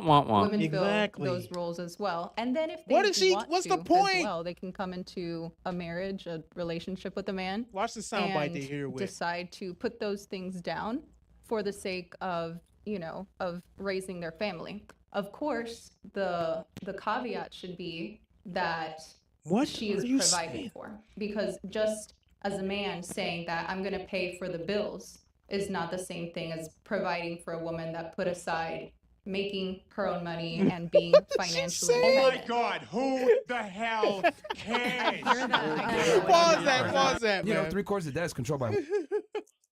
It's fine because the next one will show you. Yeah. That was like just a collection of Dude, words that She meant was absolutely just- nothing. It's verbal diarrhea. Yeah, She it's like a doesn't word know when to salad. Stop. Oh, She's just going on and on. Ah. And this is what was frustrating about watching her with Rachel Wilson in the debate. She would take a point and never answer the question, but prattle Right. on for like 10 minutes straight. oh. Who want to hear that? Dude, imagine being in a relationship with this girl. Hey, did you clean the kitchen when I asked you to? Well, first of all, you got to recognize that back in the day, the kitchen was created as a patriarchal system to hold women down. And if you really take consideration of all the things that women have done throughout all the years, you will come to the consideration that women didn't really understand how to use a spoon. What the heck are you talking about? Want, want, want, want, want. I mean, What? really? Yeah. What did you say with all them words? Didn't mean anything. Here's a lesson, ladies. When you speak to your man, make sure you get to the point. Women be thinking they saying something and ain't saying nothing. You ain't said a darn thing. Nobody want to hear that. Talking loud and saying nothing. Nobody came to see you, Otis. Nobody wants to hear all that. Let's go to the next point, which is but I wanted y'all to hear how she prattles on like that. And then you'll understand that when she's done that the 100th time, people get frustrated with you. This is the next one. This is like, I think it's the next one down right before the big this black the man. respect women, or is this the other one? Right before, yeah, Right. well, yep, that one.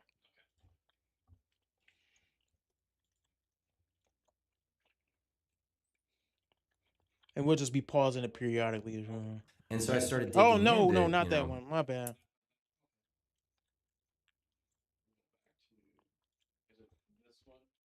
It is, yeah, my bad. We got it now. I think, yeah. Somebody behind. That So- was the first move towards Yeah. getting away from our savage past lifestyles to actual intelligent human beings is actually compassion and helping out one another's. So that is, so again, Oh I my think, God, who the hell cares? is your finger hurting? Myron, would you say that you specifically respect women, like women at all? He said that. I don't already. respect them as equals because I Gotcha. understand them. Watch Gotcha, out, but- pauses real quick. But you have Here's a- my position. You have can either you have a self-help podcast. Watch how many times she interrupts Myron. Watch how many times she'll ask a question and not really want an answer. You can continue. For men. How's that going to help men out in life? Okay. That stance and that vision that you have. here's the thing. This is how I look at Are it. you trying to ruin their Look, lives one- and never get them married or be happy in a relationship? Okay. This is what I typically say. You can either understand women or respect them as an equal, but you can't do both. If you actually understand women, Some men there's can. no. 2, Strong men can. 3, Men Okay. of high value can. 4. And I Okay. know The many problem of these. Let me is ask you this. You Five. said men and strong women men are not can, right? equal. Yes. Okay. High value men. Would it be fair to say that that strong, high value guy is stronger than his wife? Stronger in what sense? Physically, mentally. Physically, most of the times, yes, because men are biologically made different. Okay. What other ways? Yeah. Mentally. Mentally? Financially. You think men and women can be that men are just automatically mentally stronger than women when I do. women go through They are. childbirth, when women go through having their cycles at an That's age of pain 18 Yes, they are. and learning, Pauses. learning how That's to And I hate to have to point this out because every time you do this, people act like you're going in the wrong direction. Like, oh, you're just trying to say women are scumbags and slaves and not worthy of love. No. It's a reason why, even in video game competitions, these in chess competitions, women cannot beat men. They have to have whole different competitions for women. Their minds are not made to dominate. Their minds are made to nurture. And to act like, oh, women can do the same thing men can do. No, they can't. Why, if that was the case, if it was just physical that we're superior, then why can't they even beat us in chess? Why can't they beat us in Street Fighter competitions? Why can't they beat us in any type of competition? StarCraft. Anything where you put a mind where you have to conquer another, men will always win because God created even our minds to rule over things. And so when people have this conversation of, well, women are just as mentally strong as men too. No, they're not. No, they're not. They even did studies that show that women do far worse under stress than men do. Far worse. And women's bodies it's not even just that we're stronger, we have more muscles. We can deal with far more abuse. when it comes to our bodies, when it comes to being outside, enduring heat, enduring cold weather, doing and dealing with some type of mental strain, whether it's lifting for a long period of time. Men can deal with that better. Why? Because God made us to protect and provide. Women are not supposed to do that. And women shouldn't be trying to compete with men. And then they will always say childbirth. Well, here's the thing about childbirth that I don't really like in our society right now. If childbirth, because women like, women create life. Well, you need a man for that too. But let's just say women create life. Then why are you failing at the one thing you can do better than men in society today? Why are we under birth replacement rates? The one thing y'all can do better, the one thing that gives you value, the one thing that every woman will say, we have the babies. Y'all not doing it. So I guess your value has diminished even more. Because if you don't want to stand on the one thing God gave you above us, then what good are you? What good are you? And you have to think like that because a secularist is always trying to act like feminism is the route the society should go. Where if you can, the one thing you can do better than men you don't do, then maybe we need to start thinking more harshly. You can't beat us in anything. You're not stronger than us. Mentally, you can't dominate us. And then you don't want to have babies either? The implications are that you are not going to be useful in society. You better submit to Christianity because Christianity says even your enemies, even people beneath you, you should treat right. But you trying to fight for equality, you're in a losing battle. You can play the rest. Pain tolerance. And learning, it's not pain tolerance. It's learning how to girl. It's not justice. Oh, I meant to tell you learning to how to put the speed on. All right. I thought, wait. One of the rules on this podcast that we were given before we came on is to be Stupid. respectful of the staff. But I don't see that same rule being applied with you playing that little button back and forth. So are we trying to get at a That little button. decent conversation or not? I didn't press any button. Anybody back here? I'm just trying to drown me out. I didn't press any Got button. it. So again, that was the rule before coming onto this podcast. Okay. Look. So- I'll keep it very simple. Yes, go for it. This is how I look at it. I think men and women are Look, equally interrupting him emotionally again. So strong, that's like 7. mentally strong. That's great. My worldview on this is you can either understand women or respect them as an equal. But if you understand them, there's no way you can look at them as an equal. I don't And think why I you say understand that is women at all. Okay, you can say whatever you think. That's fine. Women don't date their equal. They date a superior. They want a guy who's taller, stronger, masculine, a leader, a guy that is decisive, a guy that has the ability to impart knowledge on her, experience. Nothing about this is equal. Here's my problem with feminism, because you're an undercover feminist, and you've been exposed now. Thank you. Sure. You're an undercover feminist. Because on one side, you're saying you want a man that's going to lead, You're but then not you're giving considering- 9. egalitarian talking points. What I'm saying is the two cannot coexist. The man's either the leader or, and he He could be he's- a leader 10. in different things, but they the have majority of equal, things that matter in a equal relationship. value. Do you No. believe men and women hold equal value? No. Different roles, different roles. So now she's Wait, asking I'm not another gonna lie, question. Myron. Let's see if she let him Hold on. Yes answer. or no? It's a yes or no question, Myron. No, wait, hold on, Myron. Do men and women have equal value? Because this is just easy. We could just put yourself in the situation, Myron. I ain't gonna lie, you're good. because I was just like, damn. All right, your boyfriend right now. Can you tell us what he does? He's also in politics as well. Okay. What made you attracted to him? Like, what? How did Smart you as say hell. this is the guy? Sharp huh? as a tack. Well, he smarter ain't than that you? smart. He's definitely up there. We'd like Yes to or go no? back and Is forth. he smarter than you? I see him as somebody who is Yes equal or no? to It's just my intellect. is he smarter than you? I'll Pause give this, him pause yes. this. Sure, he's Okay. smarter than me. You know So- what else I noticed with this hypocrisy? She just asked Myron a yes or no question to try to put him in a box. Yes or no? Yes or no? Yes or no? They asking her yes or no question. Did she even answer one with a yes or no? No, not one. And she won't. They asking her, is he smarter than you? Well, I think that this and this and that. We didn't ask you all that. But you want to put people in a yes or no box, but you don't want to answer a yes or no question. You can continue. There's no. He's the man is smarter. You get it? Can I get the one sit down? and that's Do a you, guy. do you realize how women are more emotionally intelligent Wait. No, I know, Oh. but to protect we my just man's no, because I was No, like, they wait, how aren't. can You we know, make no wait. intelligence Driena, and right? to respect him Driena? publicly? Driena? I'll say that. Driena. Driena. Yeah, Driena. We literally spent 15 to 20 minutes trying to understand you. And like, no. And this is not no disrespect because, like, yo, you're doing your thing, like standing He up being for nice. you and your beliefs. But just look how everything just faded out in a second. Is your man smarter than you? The answer we got was yes.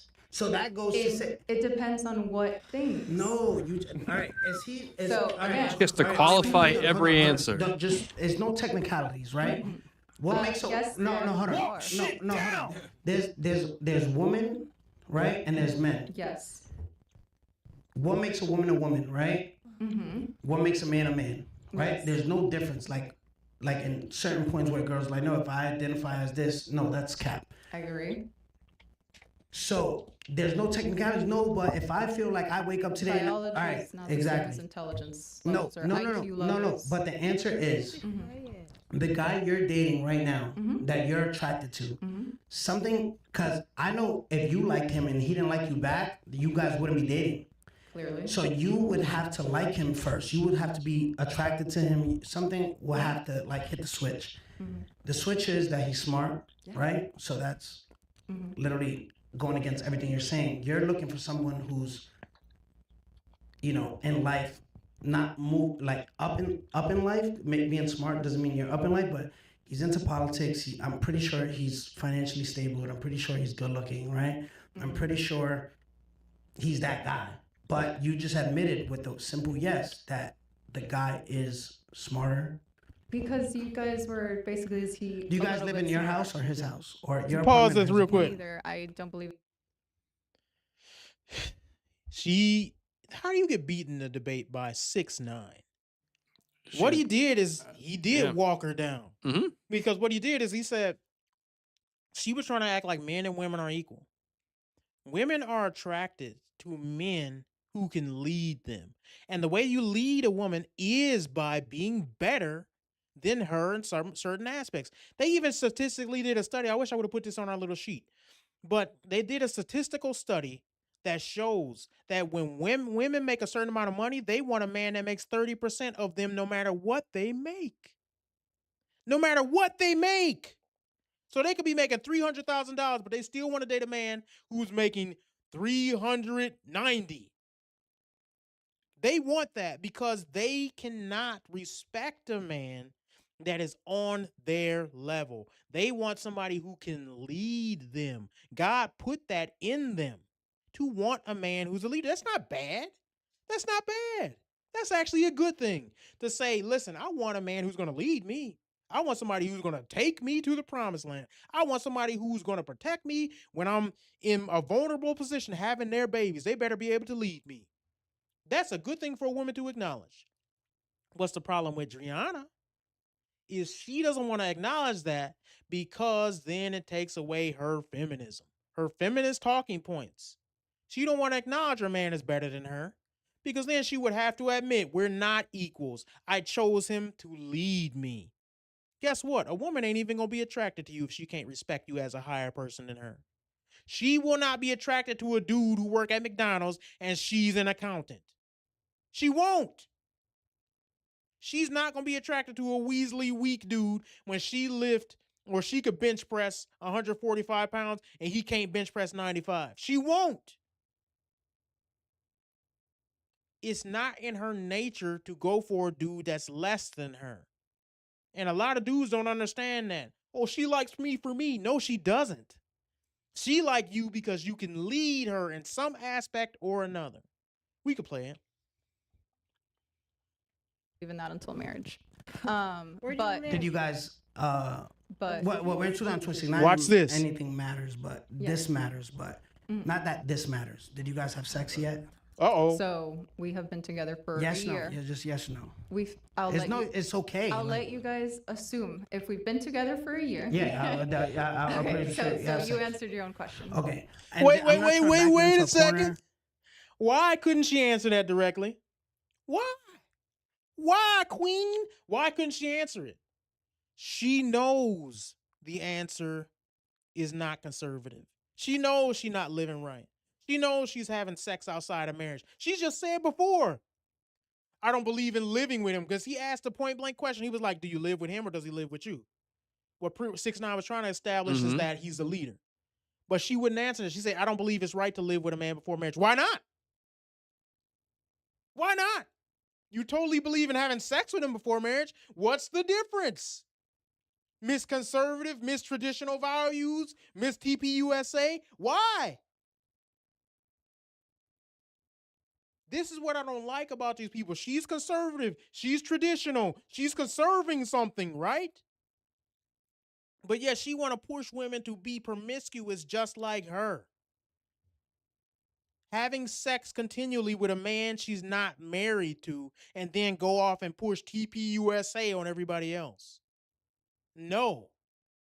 Hold women like this accountable. Either you're going to have Christian values or you aren't. Stop grifting. Stop stealing from conservatism and acting like I'm going to be this conservative woman. And you're a feminist and you're promiscuous. You can play the rest. I'm not trying to but I'm just saying the guy is superior to women. It just is. In what ways? In every way. I disagree with that. He's smarter. He's smarter. Okay, in relation to your own So you are relationship. not helping men and women come together. You're not helping your No, audience. but I don't think his goal have relationships, be in marriages with that kind of a mindset. Yeah, maybe I could disagree on something. I don't know what it is yet because I don't. So I think you're doing society a disservice as a result. What kind of karma do you think you're going to reap as a Remember this argument from before? These young men She did the same thing with whatever podcast. What specifically am I leading guys astray on? Well, you're telling your very large, impressionable young male audience that men and women don't hold equal value. And they do. They are. Oh, okay, so they do have equal value.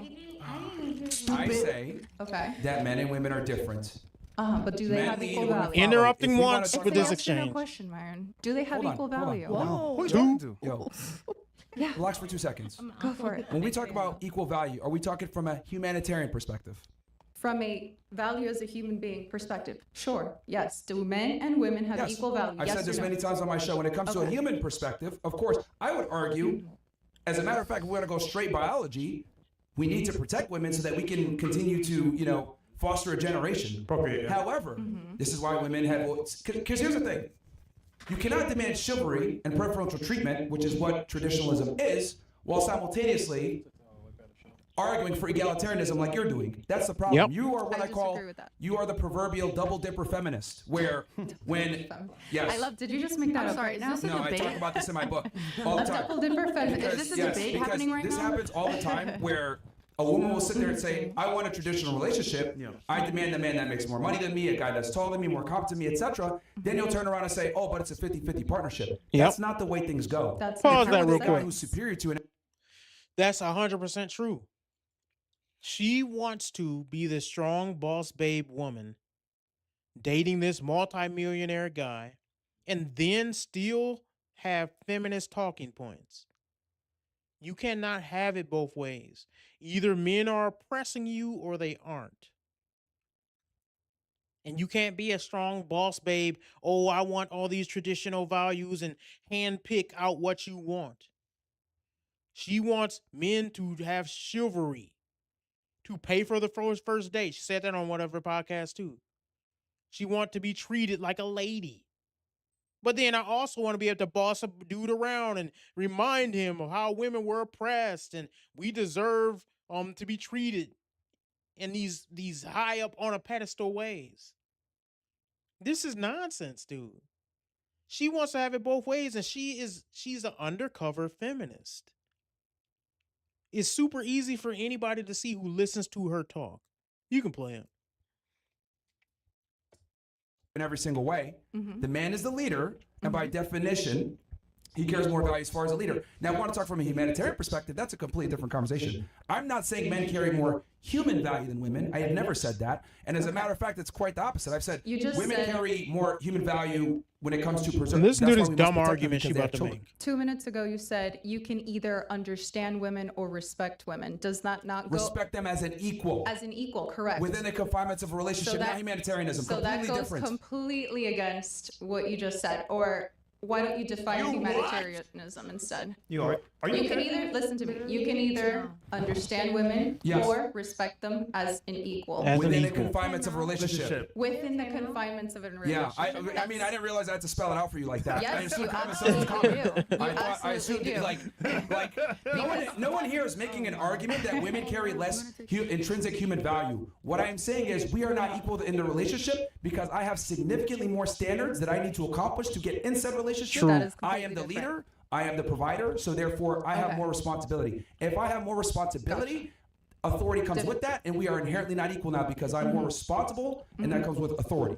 But the problem here, in a relationship, and that's the problem here, is that women, right, want the man to bear all the responsibility, adhere to his traditional roles, while simultaneously not having the authority. Who are those women? No, pause this. Now she's being disingenuous again.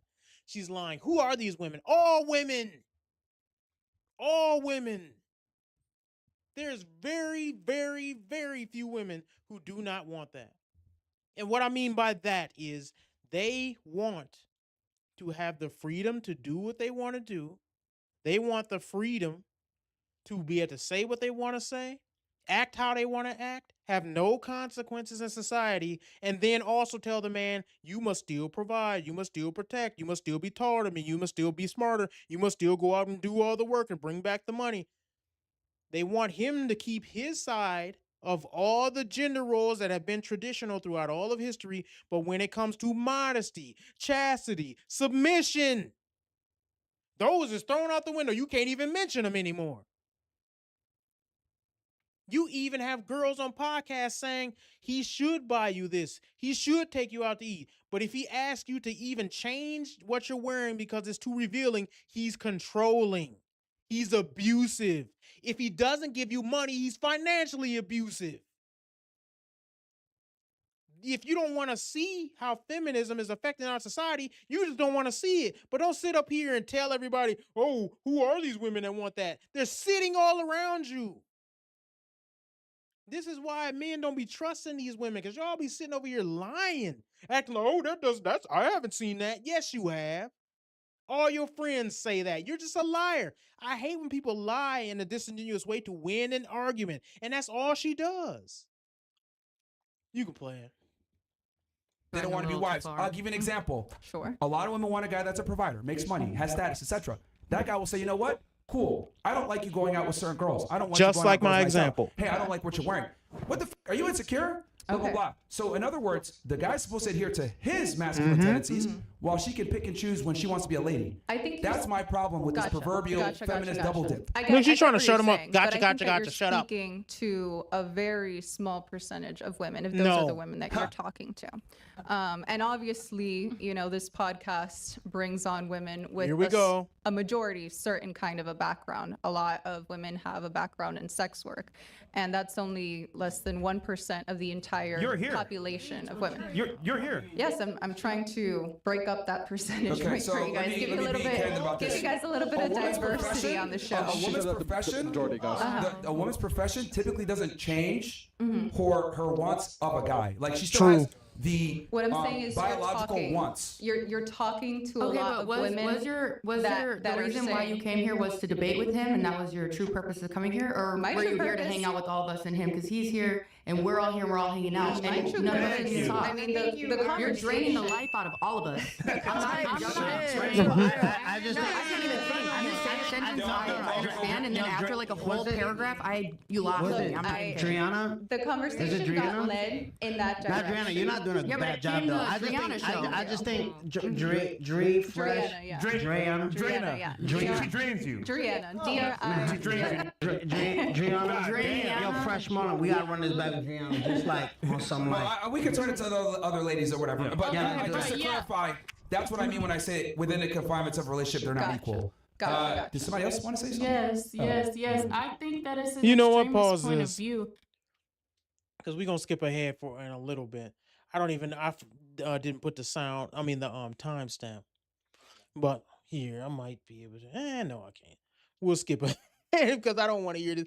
This other lady's even dumber than her, so I don't want to Is hear that what she had to possible? say. Well, it is because here's the other thing, and the girl said it. I like conversations like this, but if you can see, they're in Miami. They're in this party spot. They got a big rapper, one of the biggest rappers that have been out for the past 10 years. And these girls is not there to have this political debate. They don't want to debate this Yeah. type of thing. Yeah, They ain't there for that. right, exactly. They trying to have fun, and she over here, she is draining it because Yeah. they in a party environment. I'm drained just yeah, yeah. she's going Oh, on these long yeah. tirades. Nobody want to hear that crap. Yeah, nobody. So yeah, you can skip forward to about there, yeah. And then just play. Me as a man, if I find her attractive, I'm gonna go talk to her. Society's interpretation of her beauty is irrelevant. It's what I like. Women, however, aren't like that, and they've done this with They need experiments. social If a proof. guy, For women on that? yes, because Oh, women. where's your on that? Any There's kind of proof, any kind of source. There's been countless studies out Tell there me one. that women Name it. respond favorably to social proof and status from a man. But a man doesn't need social proof to be attracted to a woman. That's what I'm saying. Social proof is not as And I'm important saying for that's a lie. us. Yeah, the Social first proof. part is true. The first part is true. That women respond to social proof. Yes, and men Okay. do as well. Not to the same extent as women at all. Well, At you all. have to find the I would study argue, or I'll take it a proof step on further. that. He just said it. I would prefer a girl that has no status. Sure. Status as in what? The Her world being knows her. famous. She Her being arguing famous. just to We're not talking about argue. fame. Here, We're not hold on, talking about pause this, fame. pause this. And this is where I gotta say something. That's just a stupid argument. Women they love social proof. I remember when Drake came to my city. He rented out the whole hotel. It was one of the biggest, newest hotel in the city. And he rented out the whole hotel, and it was they took pictures of it.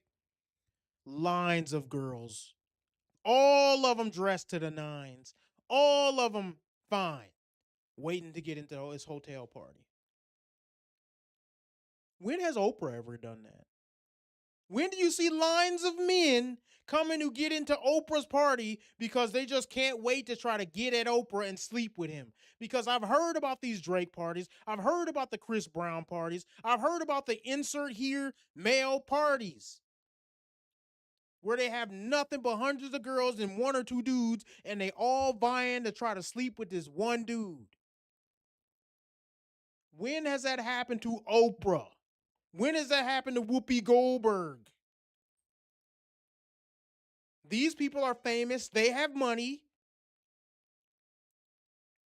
Men ain't breaking down the doors to get with them. Why? Because women are attracted to social proof. Women say, oh, he's a superstar. I want to sleep with him. Men do not look at Oprah and say, she's a superstar. I want to sleep with her. If you can't recognize that, you don't have common sense. You're just stupid, and you're being bad faith to win an argument, which is one of her go-to points, apparently. You can play it. It's a part of status. We're talking about, right, status. Women's status for other men is primarily their attractiveness. For men, the attractiveness that women find is in their value in society, their intelligence, their connections, their net worth. For men, a woman's attractiveness is their status. So, but they want a woman that has high status, high attractiveness. No. Let me because they rephrase. care about No, that. they An don't. ugly woman like Oprah with status, Oprah. okay, is not going to command as much marketplace, dating power as a girl that's 18, that's beautiful, that's not famous. Does that make sense? I completely understand what you're saying. That's what I'm saying. No, you I completely don't. understand what you're saying. But an ugly dude with Do you status can get a girl. Do you understand what I'm saying? Pause though? that real I'm quick. saying a woman's. Who remember Biggie Smalls? Biggie Yeah, Smalls was cockeyed. Mm-hmm. Biggie Smalls was super fat, super black, super big lips, ugly dude. If I had a picture of his face, I would have pulled it up. Biggie Smalls is ugly. He even rapped and said, fat, black, ugly as ever. But however, I stay Gucci down to the socks. He always do. You was trying to find out. Yeah, if you can pull up a picture, show me anybody. Here's another one. Lil Wayne. Yeah, just go on that red one where his face is. And that's a good picture of him. You can click on whichever one. Yeah. Biggie Smalls. That's him. He had women all over him. Why? Because he was the hottest rap star at the time. Super fat, super ugly, super black. Eyes not cross-eyed, cockeyed, looking two different ways. But because he could rap and he had status, he was dating Faith Evans. You all remember how Faith Evans looked back in the day? You should pull up a picture of Faith Evans in the 90s.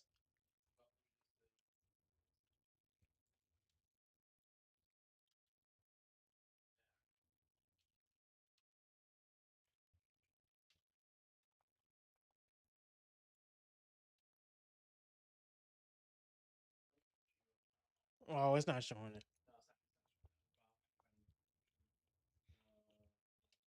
Yeah, that one's good.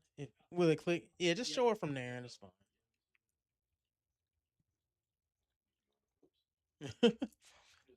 But the whole point is she was cute.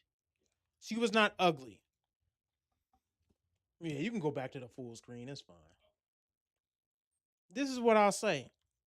That situation itself.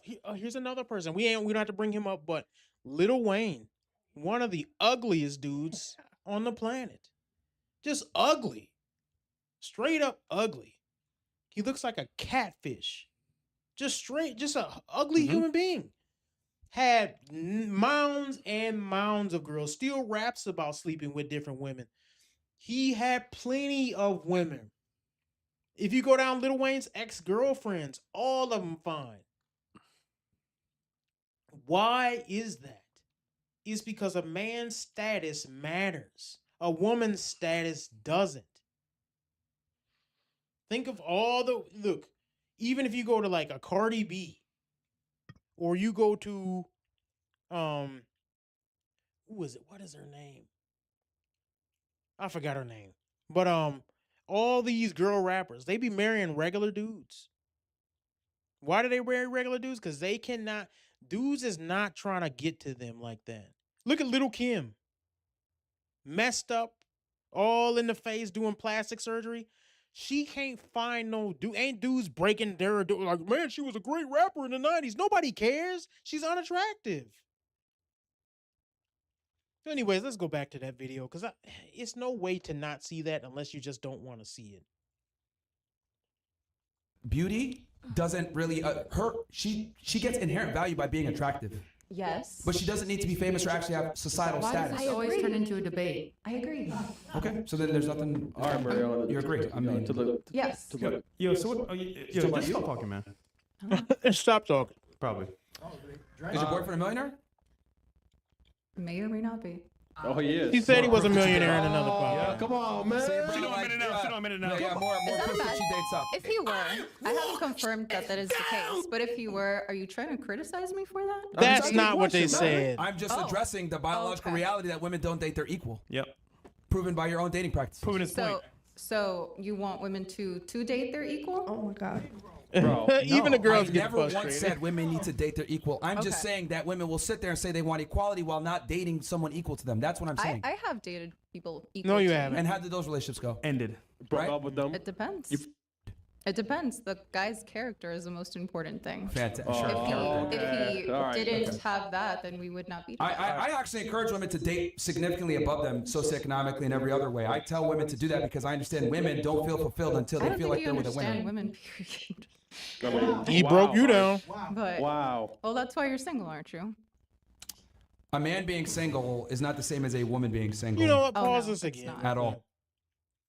You see her making all these personal attacks. That's how you know she lost the argument. They proved her wrong on every point, and then this is why you're single. You don't understand women at all. You're just saying your opinions. You're not presenting any facts. And then you ask him when he presents a fact to say that women like social studies. What studies show that? Liberals always do that. What's your study to show that men and women are women? What's your study to show that men don't have vaginas? Do you have a study for it? That's what they do. And you're like, dude, y'all can't, it's hard to even talk to somebody who don't have even the tiniest smidgen of common sense. We can play it. I just want to point this out. This guy is, yes, that's exactly how I feel about that. That's Chris. That's their Mr. Okay. Producer. Yeah. Because yes, exactly. Of course you would relate to their. Yes, of course I would. Yes, of course I would. Like, for example, your goal as a woman is to get married.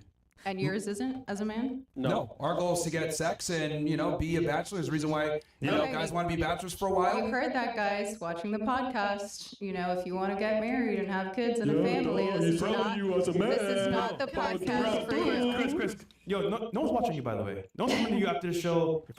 Just talk about shit. Yo, Danny. You really seem triggered and upset. Are you sure that women are more emotional than men? I'm not emotional at all. I'm just saying you're. Yeah, I mean, this debate is a lot. You're trying to conflate And I've been very nice to you. Very respectful. Nigga, I don't know who you are. Passive aggressive. A woman's You're about to find out. men control the barrier to relationships, women control the barrier to sex. We're not the same. So a single man is not the same as a single woman at all. Yeah. Do you agree that the point of men should be to have a family?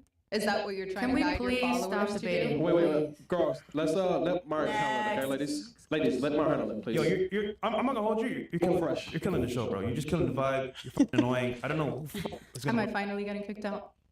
Because That's what you wanted? it's kind of late. Yeah, I think that's what she wants, bro. Yeah, That's not what I've you want, said, bro. but that's what you insinuated.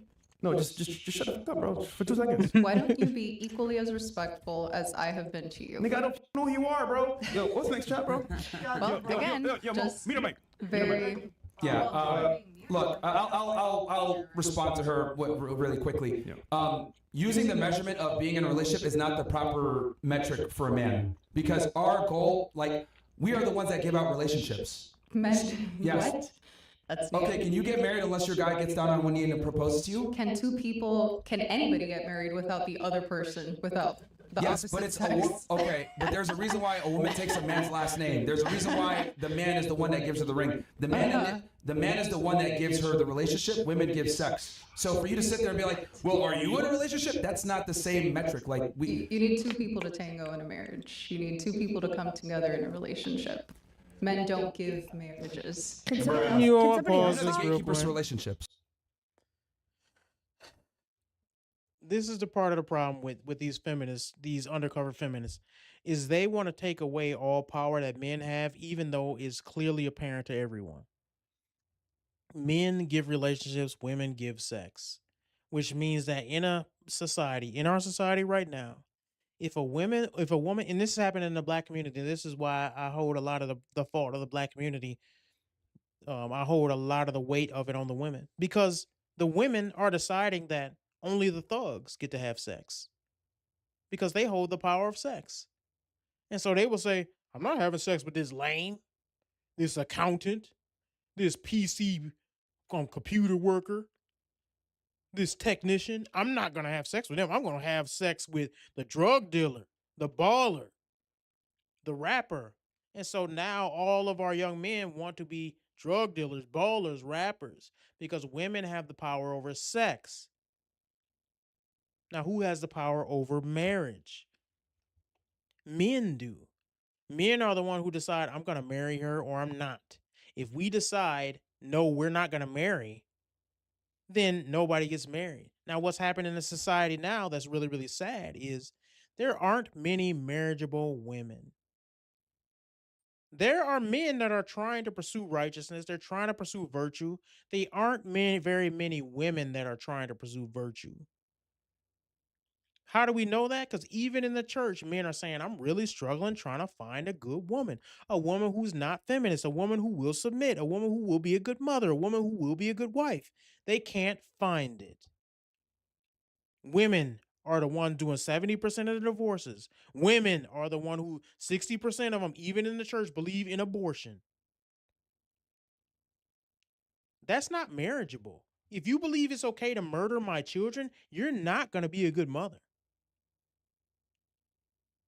this is not debatable. As far as Christian ethics go, I should never marry a woman who thinks murder is okay. And 60% or more of them are in the church. Meaning, even in the church, 60% of women think that that's okay in some form or fashion. We can play it because it's almost over. Can someone Women are else the gatekeepers to sex. She's like the only one talking. Fantastic. You believe that. That's your opinion.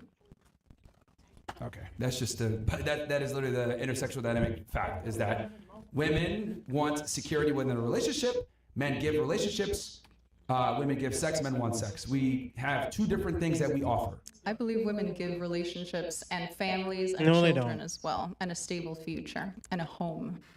That's what they give as well. You want not to just believe a that. Yeah, but you can't have that unless the guy decides to marry you. Yeah, and a man can get married unless a woman decides to marry him. Okay, So but what who is your initiates the point? marriage process? You're a What is- traditionalist, right? Who initiates the marriage process? A man is the one that proposes. Exactly. Sure. So the marriage Traditionally process. speaking. Okay, so if you believe in tradition, then the man is the one that initiates the marriage. So I'm correct. Sure. If So- you're a traditional as you claim. If you conservative, Of course. Okay. Yeah. So then Do you men. think women should So be by getting down on one definition, knee? men control the control relationships. No, because you both need to sign a marriage document. It's consensual between two people. Okay. I know it's difficult for you. No, it's to not that. It's admit. that you claim to be traditional, but you're giving feminist talking points. Because Have on one the side you're saying, truth- "Oh, I'm traditional," but then now you're making an argument for egalitarian relationships. Yep. And that That's both not the parties case. have to. Okay, Do that's two fine. people not need to be consensual to be in a marriage? That's what I'm saying. Okay. If you're in a relationship with a guy, we can agree that you already like him and you guys are together, and at some point you probably want to take it to the next level and get married. What I'm saying is that men are the ones that complete that process. By So- proposing, sure, Yes, that's by one of proposing. their roles. And that's the traditional route, Yes. which you claim to be a part of. Yes, but Okay, so yeah, that's it. Yeah, so but men don't give marriage and women give sex. It's so much more nuanced than that. Okay, we're generally speaking, but that's fine. It's Yeah, neither here we nor can there. move on to the next subject for your sake. What's up next? pause that real quick.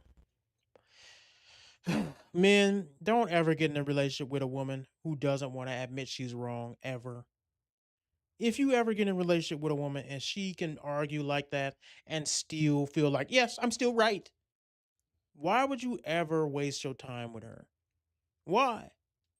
At some point, a lot of women think it's cute to be combative. And I've never once thought that, but a lot of women do. They I've heard them say this. Well, I think it's fun to have a banter. No, it ain't. Not to men. We don't want to banter with you where you're being disagreeable. That's not fun to us. We rather you just shut up and listen. We don't want to go back and forth where you disagreeing. It'd be different if we having the conversation about something that nobody cares about, like which football team is best. But when we're talking about something we're actually passionate about, it's not fun to have a woman who's just going to be disagree with you for the sake of disagreeing. That's not fun. Especially for a woman who makes emotional based arguments and is not going to listen to logic or reason. No matter how much reason you give her, she's still not going to admit. You seen it what she did with Rachel Wilson. She proved her study wrong and she's still, I don't care. Who wants to be with a woman like that? So eventually she walks off the show. I don't know. Do we want to play that part? I don't know. So, how much do you got left? About 3 minutes left on this.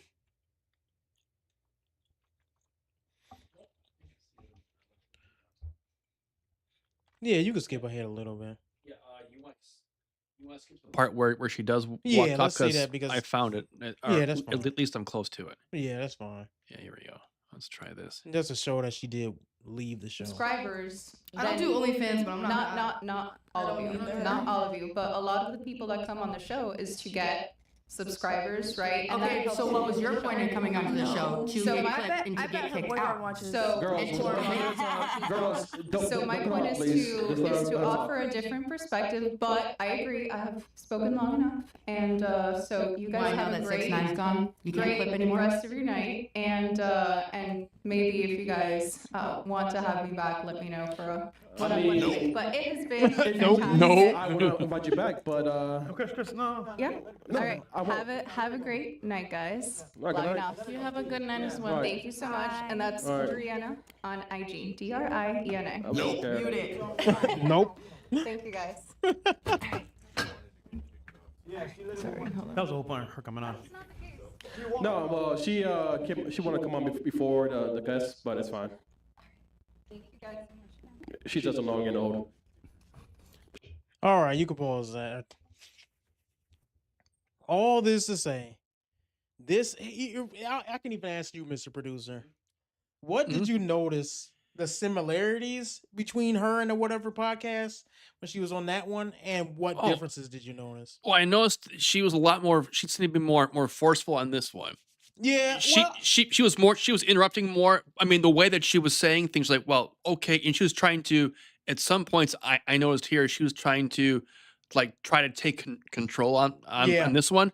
On the whatever podcast, she was just rambling on and would double down. She would admit that, okay, okay, I got that wrong. She would double down on things. She would a lot of word salads on both. You know, where she was talking a lot, but nothing was making any sense. I think on the whatever podcast, they kind of give you rope to hang yourself. Yeah, that's it. They'll let you talk for a long time, and then you look stupid based on that. Myron don't have much patience for stupidity. And this looked like it was a very tight leash from what I could tell. That's how they are. Yeah. They don't play. First of all, they're in Miami. They're surrounded by a bunch of girls, and most of these girls that come on the show, they're kind of like trying to like have fun and party, and they're kind of stupid, to be honest. I'm not saying that they are OnlyFans workers or nobody smart ever comes on the show, but typically it's more of a party feel at their show. And so I think they have a lot less patience for her prattle.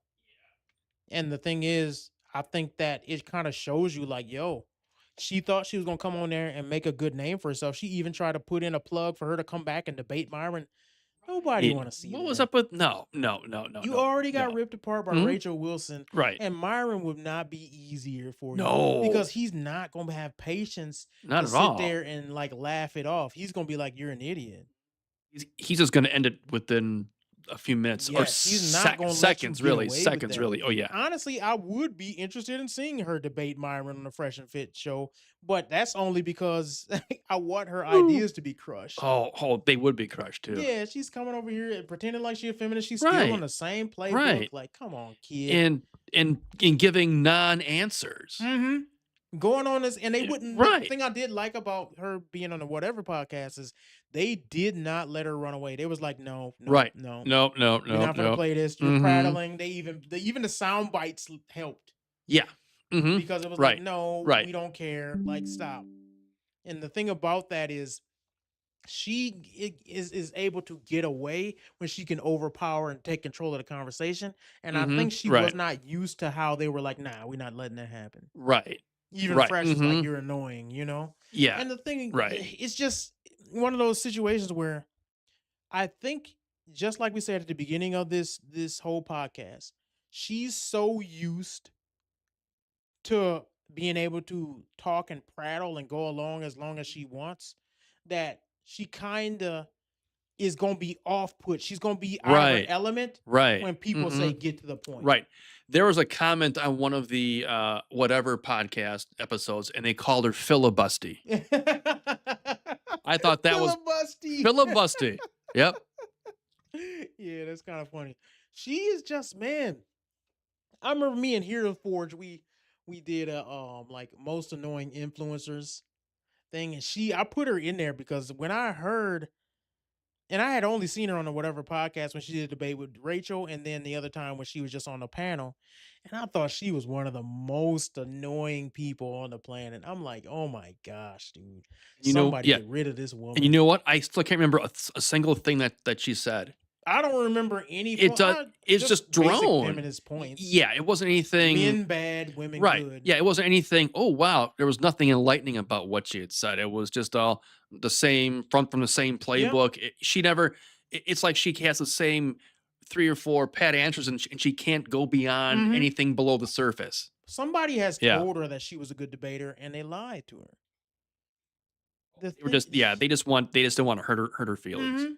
Yeah. And this is what I said at the beginning is that she has had doors open for her because she's pretty, because she's in TPUSA. And the lesson of this whole show is not to embarrass her for her to see it. It's we as conservatism, as conservatives, we need to stand on our beliefs and not let people take over our movement simply because they fit a certain dynamic we think we can use. Oh, she speaks Spanish and she's pretty. Not enough. You actually have to hold our beliefs. One of the things that we lost with Charlie Kirk is he really believed what he said. He stood on what he said. He was a great debater. He was well researched. And he was a real Christian with Christian ethics and Christian principles. Substance. Yes, he had a reason why he believed and said what he said. And that's why it was such a pain to lose him. So when you got people like this who are using his organization to try to get their step up and get some fame in the conservative movement and represent conservatism, because here's the thing. I want to take our platform and be on platforms like Fresh and Fit and like the Whatever podcast because you have to be willing to go into the belly of the beast and actually make a difference in this culture. If you're not willing to go where the evil people are, don't expect to fight evil. But people like her are saying, I'm a conservative, let me on. Look, this is what conservatism is. And they're destroying our movement from the inside out. People will actually watch her and be like, I relate to that, yay. And think they're being a conservative because people like her have pushed that point of view. And I have to say, we have to be able to say no to certain people being a part of our movement. You can't allow everybody in. Just because they say they are, just because they're pretty, just because they're well spoken, none of those things matter. We have to be able to stand on what's right. I don't think we're just gonna go over our next session because I might save that for Monday. Okay. But I don't know. Do you have anything else you wanted to add, Mr. Producer? Not other than wow. I still can't remember a thing that she said. I was trying. Yeah, it's just you have to have some substance behind what you're trying to say. And she's like, she wants to be conservative light. Yep. You know, that it's that pseudo Christian, it's that pseudo conservatism. And then when you're found out, you got to say, oh, okay, yeah, fine. You can't double down because you just embarrass yourself twice as much. Yep. Yeah. It's terrible because it is. When you go in there and embarrass yourself,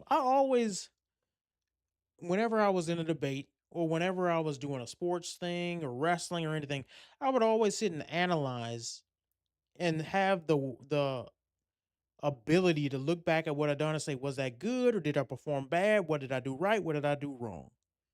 She thinks she did good in that debate with not Andrew Wilson, but Rachel Wilson, because they had the one-on-one. She says on her platform, she even edited her stuff on Instagram, deleted the comments, and she still thinks she won that debate. That's how little insight she has. This is how little ability to self-reflect she has. She thinks she won. The insanity, like that's the type of people y'all want leading the conservative movement? Somebody who thinks she won a debate where she didn't even know the rules of logic, the laws of logic. It's like when you're in school and you fail a test and you turn that F into an A. No, you failed. You got to move on from that. You got to at least be able to admit you didn't do it. Admit that you're right. Just admit it. But she's so cocky, and you could tell with her little pious attitude and her smirk. She thinks she's saying something that's good. She went and watched. Here's the thing y'all got to remember. She not only was on the show, got ripped apart, but she got at home, saw all the clips people made, rewatched them, rewatched the whole show, and still thought she won. Read the comments, still thought she won. What type of delusion is a person like that under? And is that the people you want on your side? People that delusional. Like, come on, man. Somebody stop this woman. But you guys, while we wrapping it up, I had to point it out because it's so much of that coming on into the conservative movement, into people who claim to be Christians, people who are pushing feminist agenda. Speaking of that, on Monday, what I'm going to go over is there are people that young Christian women are following that claim to be Christians, red letter Christians, feminist movement Christians, people who are pushing this. You can be a Christian without church. They're all women. All of them are spiritual leaders. I'm going to point them out because they're really taking the young women, and specifically not even a young woman. I'll tell you who they're affecting. The middle-aged divorced women. They are really following these, specifically two women that are moving Christians, supposedly Christians, a lot of fake Christians, into this ideology that you can be a feminist and a Christian, and you don't have to go to church, and you don't have to answer to nobody, and you can be LGBTQ. And they really want women to believe this stuff. And we're going to attack what they believe and show you in the Bible why it's incorrect. So we'll do that on Monday. And that'll be on the show where Mr. Producer won't be in that show, but he will be probably watching. We'll see. Maybe he'll leave a comment. Who knows? Who knows? Who knows? All right, you guys. Thanks. We have hit 500 subscribers. I thank you guys for that. Again, I thank you guys on the last show, but I don't want to forget. I appreciate everybody's contribution and for the people who leave comments and do all those things. Those things do mean a lot. I try to respond to almost all of them that want a response. Some don't really want a response. They'll just make a statement. But yeah, I try to respond to everything that asks a question. And then what I want to do in the future, other than getting the guest on that we got planned, is have another show where we're responding just to comments when we get enough. So thank you guys for joining us at the Righteous Edge.